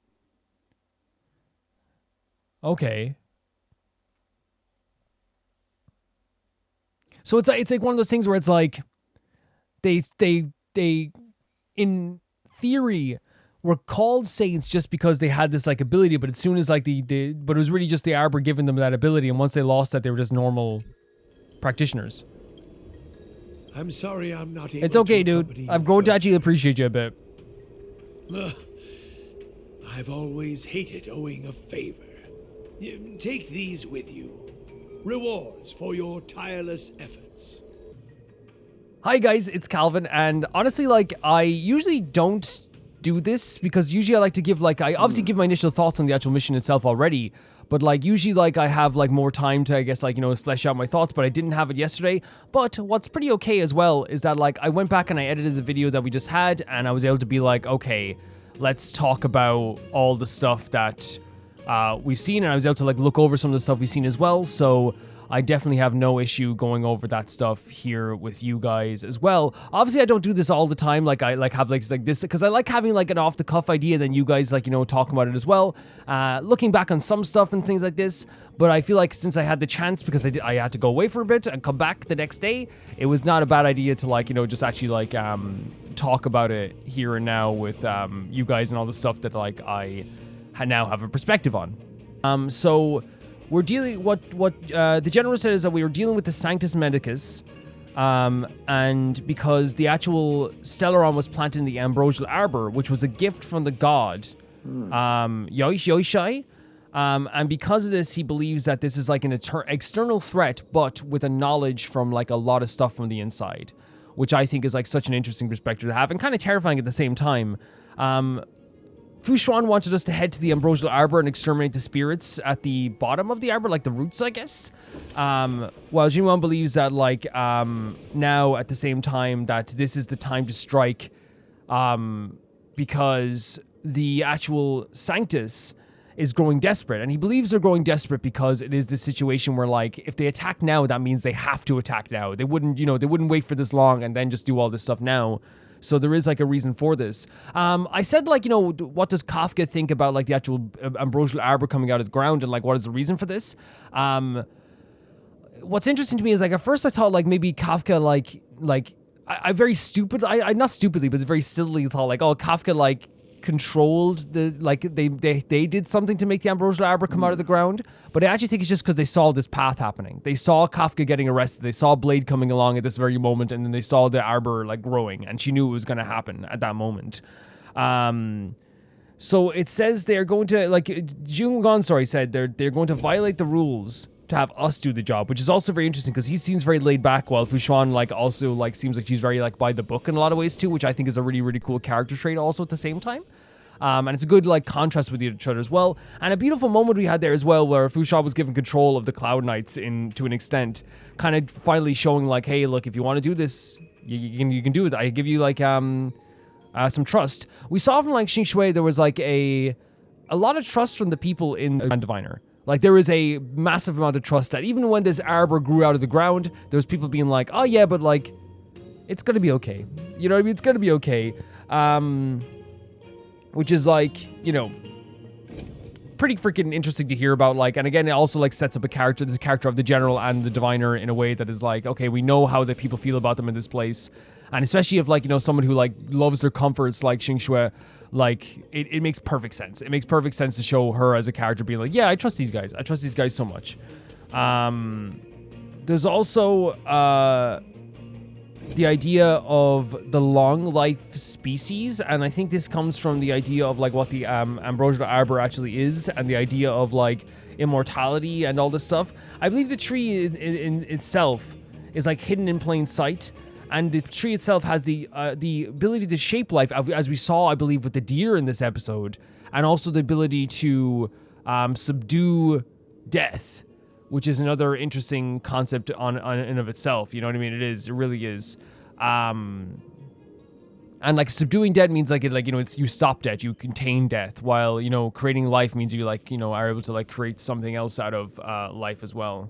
So it seems from this story, what we're getting at here, and again, there's a lot of lore being, you know, told to us through the story as well. But, like, we are now, I guess, in pursuit of the idea of stopping the ambrosial arbor from taking root in, like, all of these locations and all these places here as well. And the deer that we just fought is, like, a creation from the abundance. The long life species, the Xianzhou, the ancestors, the ancestors of the Xianzhou had a ruling, like, emperor, an emperor who wanted to carry on with his own legacy. So he moved, like, actually, like, wanted to find this, like the idea of immortality, so he could carry on his own legacy himself, which I think is, like, you know, a terrifying prospect. Anyway, in general. So, like, obviously there's that as well. But we also talked about the Yashui's blessing attack the Xianzhou, and the Lan protected them, which was another Aeon as well. It's the idea around this, I feel like, with what's happening with the ambrosial arbor and the idea of, like, the abundance, is that they believe that it might bring around more disaster like it is now with the ambrosial arbor right now. We saw what it can do here. And also, it's this thing where it's, like, kind of, like, unnatural. And this is not me, like, getting it from the text as well, but, like, it's me interpreting the text. But, like, it is kind of, like, unnatural in a way where, like, it feels very unnatural. It feels like, you know, you shouldn't do this. You shouldn't bring people back to life. You shouldn't be able to bring people back to life. And the fact that you're even able to do this, like, is it feels wrong. It messes with the ecosystem. It messes with, like, you know, supplies and food and population and all this stuff. And it also is this thing where, from their perspective as well, in these Xianzhou, and from Welt's perspective as well, that, like, being able to heal mortal wounds is just messes with the natural order of things. You know what I mean? If you had, like, creatures that were immortal forever and could never die, they're, you know, you're talking about, like, the population of both animals, creatures, humans, everything becoming massive, gigantic, to the point that, like, they no longer can, like, you know, do anything with that. You know what I mean? It's a really interesting prospect and an idea from all perspectives, because, like, earlier on we talked about, like, the stuff with the denizens of the abundance. Now, the denizens of the abundance basically, like, describe everything like, we were happy and great and all this stuff. Whereas from the Xianzhou's perspective, it's like, this stuff is wrong. And they gave a good reason as to why it was wrong, in a way where it was like, these type of creatures can't just be, like, roaming free throughout like, and look what it's doing. Look what the ambrosial arbor is doing to this place, and look what this gift from Yashai can actually do to this place as well. I believe there is, like, the deer we fought was, like, birthed by the arbor, and you can understand why no one would want that to happen. You know what I mean? That idea, and it's not just, I guess, like, the lack of, like, yeah, as I said, food resources, because obviously, like, you know, everyone deserves to be fed, regardless of, like, the size of the population, no matter what. But it's also just like, again, it's like the natural order of things is getting destroyed with that stuff as well. And I do think, in my own opinion, the idea of immortality is this terrifying thing. I would never want it. I would never wish it upon people. We've seen this before countless times in media. I think it's such a normal, beautiful story, but it's always told in different ways. And I feel like even now, this is like completely different from like the idea of immortality in Genshin versus immortality here. It is like this idea of like, how it has the same principles of the idea that it can't be considered a curse, right? But like in terms of immortality in this game as well, I feel like there is like almost, it's based on like factions and beliefs, and the idea of like how one side believes versus cause violence between another side's beliefs because it kind of like clashes. And they said at the start of like how factions work. It's like basically like people have the same ideology, the same perspective, and they gather around and they become like one ideology. And that can be, something that can be kind of terrifying. And in many respects, that does lead to like more religious orders and political organizations and factions and all this stuff. And that's what it led to here as well. But yeah, like it's something that like, I don't know, I would love to learn more from like I would love to hear more from like Lucha, because it's very clear that he has like, the power of the abundance in some way. And I would like to learn more about him in this sense too. They said like the Xianzhou never settle on a planet. And I think that's like maybe the idea of like, they don't want this happening. They don't want to have the responsibility of maybe having a planet that could eventually be destroyed. Maybe like, it's like, okay, like if a planet's gonna be destroyed anyway, why stay on one planet? And I think that like totally like, kind of like makes sense in a way, I guess. I don't know. It definitely makes sense in some way to me anyway. And they talked about as well how the Alchemy Commission was once considered saints. They could even change the weather, but now they cannot. And the furnace that we tried to protect here and change and get these branches off used to burn parasites called biolobi that would bewitch humans. Now, the reason why I'm actually kind of glad this time around that it didn't have time yesterday to like talk about everything is because I think there's like a lot of stuff one after the other. With the Kafka thing as well, by the way, I think like what they're doing with Kafka now is actually also incredibly like well done. In terms of my opinions on all of this, I think that they've done such a good job of making this feel like so real and kind of like a good reflection of like what happens in real life when it comes to ideology and belief systems and all of why it is fantastical and like magical and all this stuff. And like, it's not obviously about like in real life, we don't have the idea of immortality and all this stuff, but it really does feel like they've done such a good job with the faction aspect of this, because they don't shy away from the fact that like once like a lot of people gather and have the same opinion, it develops into like something that can be really kind of scary. Sometimes it can be good, but sometimes it can be very, very scary. You know what I mean? And not even scary, even like, but like it's like that's how like political factions are formed, religious orders are formed, fringe groups are formed, but even in like on the good side of things, like how like friend groups are formed. You know what I mean? That can like that's like the lowest like kind of like least damaging thing I can think of when it comes to this stuff as well. Because when people gather with the same kind of like feelings and ideologies, it develops into like a kinsmanship in a way that can be either beautiful or dangerous. It can be. And that's just how things go. And they reflect the real world so well in Honkai Star Rail. It's actually incredible. The same stuff with the Kafka thing. I think what they've done with the Kafka thing is like so incredible. Like the fact that they've like, instead of, because they could have easily had a whole story where the rest of the story is us pursuing Kafka. But no, they made these characters look so smart. Why would we pursue Kafka right now? It's clear that she's not lying. Whatever we saw, she's not to blame for this. Neither is Blade, neither is Elio. They're not to blame for this. Yes, they didn't do anything about it, but they're not to blame for this stuff. So it's like, why would we chase after them? You know what I mean? And it's so nice to have like a bunch of characters who like very much like are very intelligent in that respect as well, where it's like, we know like, yes, it would be a great get to get Kafka, but it literally gives us no benefit right now to chase after Kafka and just waste resources. So smart. So smart. But yeah, I think they do the faction stuff so well. They do the ideology stuff so well. They do the, I think they do a good job of showing you, like, telling you something through, like, someone, very naturally being like, oh, this is how I feel about this. This is how this goes, and this is how this goes, and, like, this is the history of this. Because, again, we ask those questions, and, like, these are the people that can definitely tell us. And then, like, they show us like the effects of certain things. They did this in Balebog as well, right? Where they like we would hear about what was happening with the separation between the below and the above, and then they would show us like the effects of that. and they would show us directly, and they make us feel like, oh, this is like kind of like harrowing and heartbreaking in a lot of ways. They would show us what the Celeron is doing. They would show us like what Gepard had to go through every single day. They didn't just like, say to us, hey, Gepard goes through this every day. They showed us what he goes through. They showed us what Serval is thinking, how she feels as well. Like they show us like, it feels like they very naturally give us like information and then show us the effects of that years later in this game. They do such a good job with that. I'm so impressed with it. I'm so impressed with all of this, guys. I really am. Like, I'm so impressed. I will say then, I'm going to be going on to looking at the banner in the next part of this, guys. I hope you guys enjoyed this video. And in the next one, we're going to come back and we're going to do another part of the story. Because I don't think we're going to be doing the companion quest yet. I don't know. Maybe you guys can tell me. Like, I want to do maybe over a natural stopping point. And it feels like maybe like a little bit more of this and we do some companion quests. So, I'm back again the next day.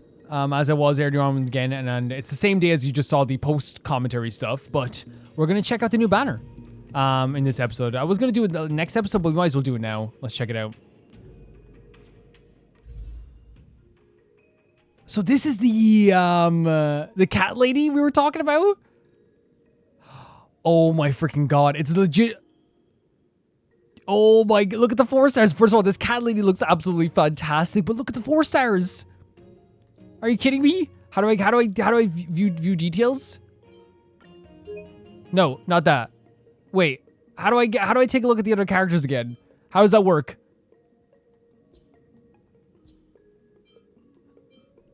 How does this work? Okay, I'm messing this wrong. I'm getting this wrong here for sure. What's the other character look like as well? Holy hell, like this heavenly creature? Algea? Like, literally looks otherworldly. Looks like it could control an entire, solar system. Really, really cute design. Looks like almost like a circus thing. No, like it looks like they're actually stealing something. And then we have this otherworldly, like, angel here as well. Really cool designs. How do we, like, how do we check out the character trials? Is it like this?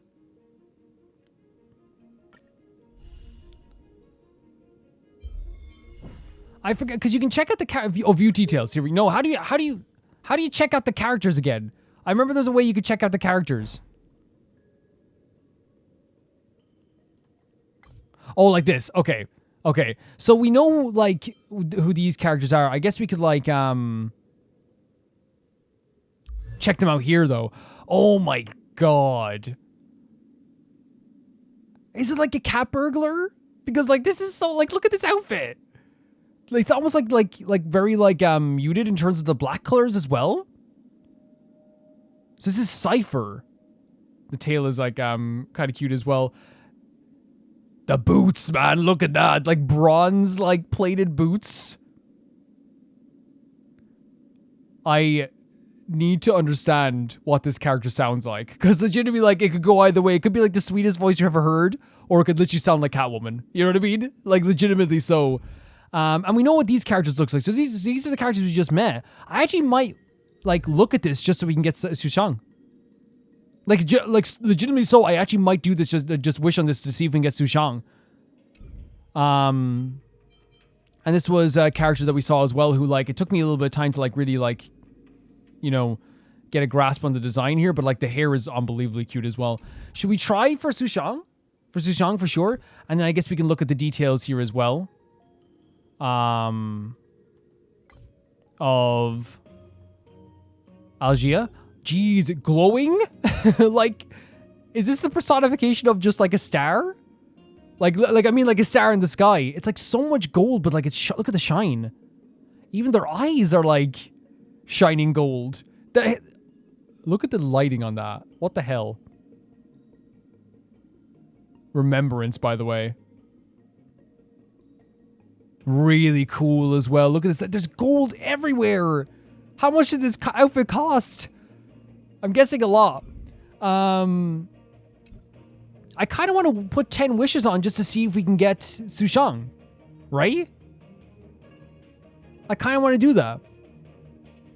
Now, we can do the character trials for the other 3 characters as well, but I think I want to just do like 1 10 warp.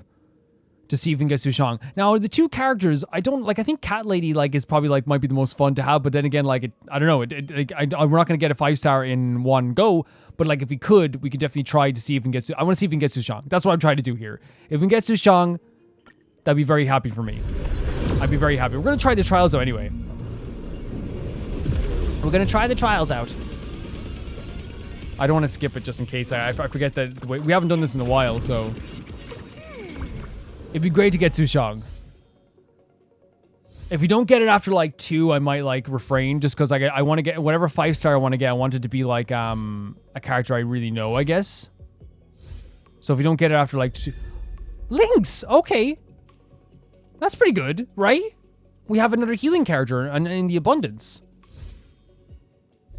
Yes, frick yes, we got Su Shang. That's a great pull for me, honestly. I'm happy with that. Are you kidding me? First try here on the pull, we got Su Shang. So happy with that. So happy with that. Couldn't be happier. We can also do this warp here because I have a bunch of wishes here. Will we wish like we could do a 10 warp on this? Yeah, just see what we get. You never know what we'll get. Because I know you get a 4-star on a 10 warp, but man, we got Su Shang and we got Lynx. Perfect. Absolutely perfect. Could not have asked for more. Could not have asked for any more whatsoever. And it's good to get this stuff as well. You know? Okay. Make the word... Oh, for Saval? And that's the Landos. Is that also for Saval? But that's adorable, by the way. Is that her covering Japard? Okay, that's great. And then we can also do like a singular warp on this as well. That was a really cute card as well. We can skip this part as well, right? Yeah.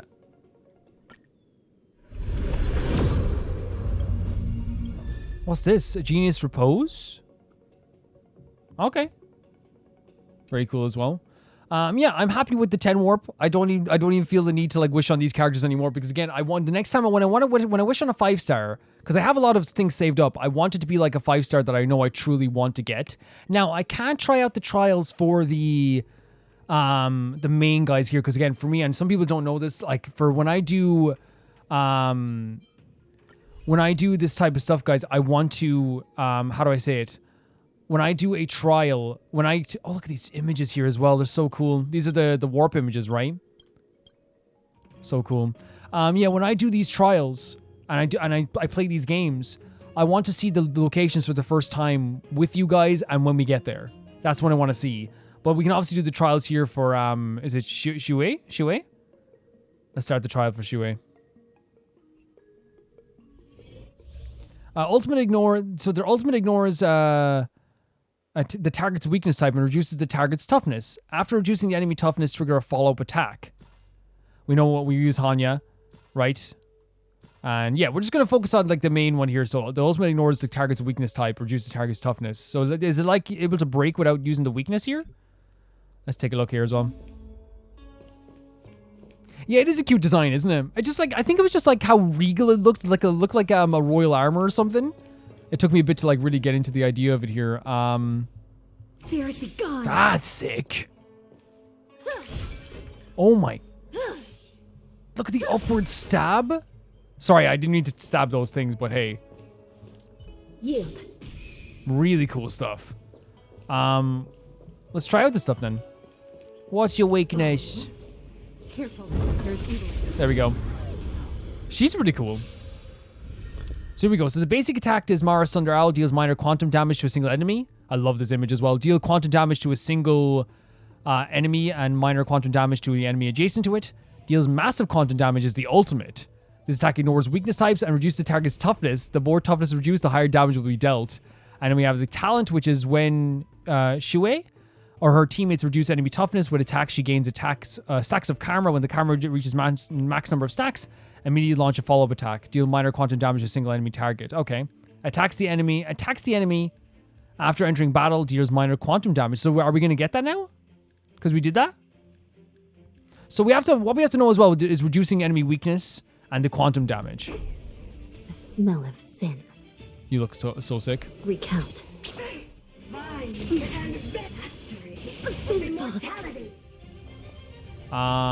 Let's see.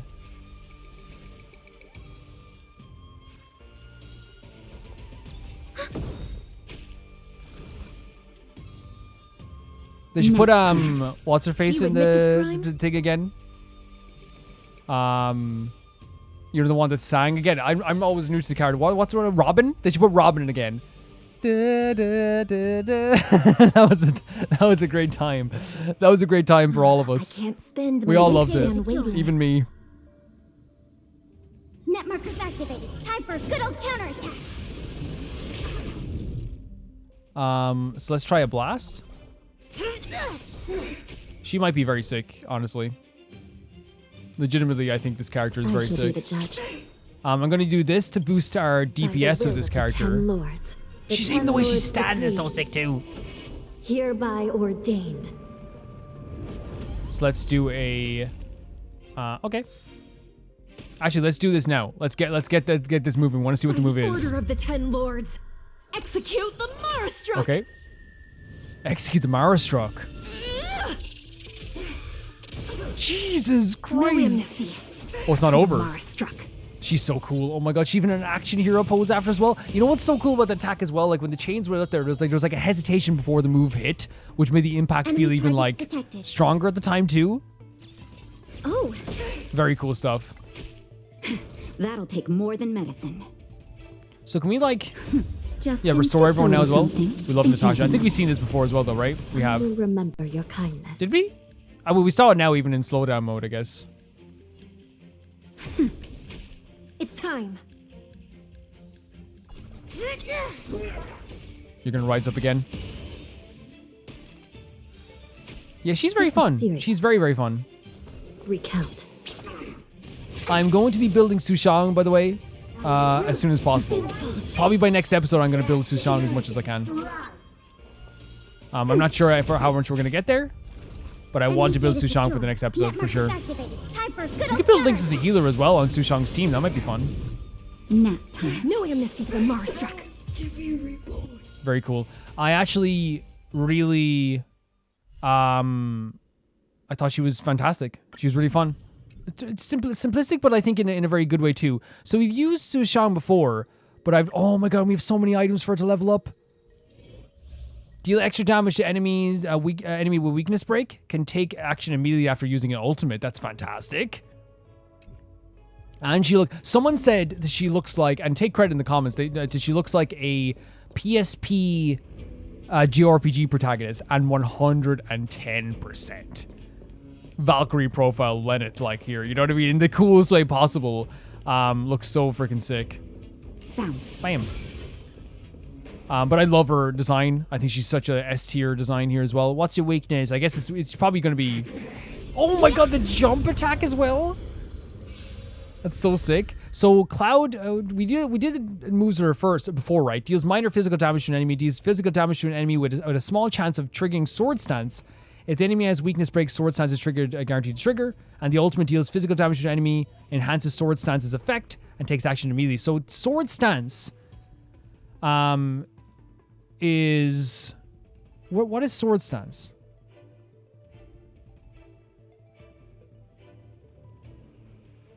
What is Sword Stance? Okay, it's fine. Well, I guess we'll figure it out anyway. Deals massive physical damage to a single enemy, enhances Sword Stance's effect. We just know that it's going to enhance Sword Stance's effect, but also that if an enemy has a weakness break, it's guaranteed to trigger. No problem. Oh, break already. Nice. And we've already seen her move. Take this. But Shape of Taishu. legitimately so. She's so cool. I don't care what it says. The chicken makes it even better. Want to see what I can do? You know what I mean? The chicken makes it even better. So it's physical damage. So I have to. Do we know when it triggers Sword Stance? Dodge this.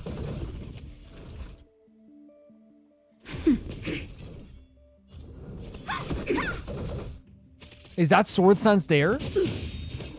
And it boosts, yeah, it must boost your attack, it seems. Let's make it Am I getting that right? I think it does boost your attack, maybe. time for You guys can definitely explain it to me as well, but I'm gonna learn more obviously when I'm using her, like I'm leveling her up as well, you know? Naughty child. Let me through. Dodge this. Maybe? Sword stance might upgrade her damage a little bit. Possibly, yeah, but I know I'm going to be using her anyway for sure as well. And then we have another character we also already have, but it's good to get some like items anyway, which is Xing Shui. And we know, I think we know how to use Xing Shui, but we draw tiles continuously in our own turn, use the power ability when 4 tiles of the same suit are used. Adorable design as well. Feeling lucky. Someone there.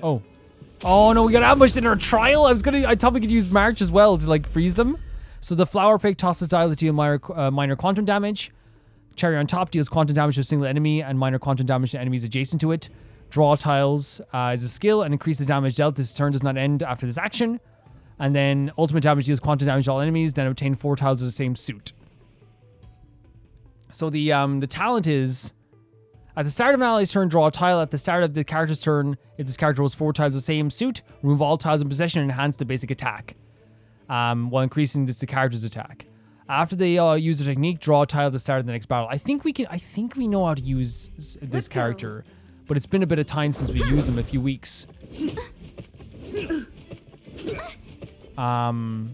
been a while since we used March as well. Nice to see you, March. So this draws a tile, and we try to get the tile of the same suit. My turn. And that's the tiles of the same suit, and then we can do a blast, which is sick as heck. It's so sick. It's actually a very fun, dynamic moveset. Right? And then, yeah, obviously we can't use it anymore because we ran out of skill points, but you know what I mean? It's a very fun and dynamic moveset. It allows some very fun, like, motions here as well. Try that again. I find it to be very fun, honestly. You can't run. Choose from luck of the draw. We've seen this before. We can see it again. Please, please, please, please, please. She's adorable. She's absolutely hilarious and adorable. Looks like victory. And then we get a blast. Yeah, no, she's fantastic. I think we should use her more on some other teams as well. I think she's a fantastic DPS user, honestly. And we get those rewards as well for that too. Right, so now we'll look into the other stuff here as well. Now that we've done all that, it's actually like doing pretty freaking well for us. I know we have now, first of all, now it's great we can actually like go into the menu. What the hell is this? What the? I'm so worried about no, it just looks really cool. We have the guide, we have characters. Now we have on our team Linksy as a healer, if we wanted Linksy as a healer, and we also have Sushang, which I am 110% going to level up as soon as possible. 110% going to level up as soon as possible.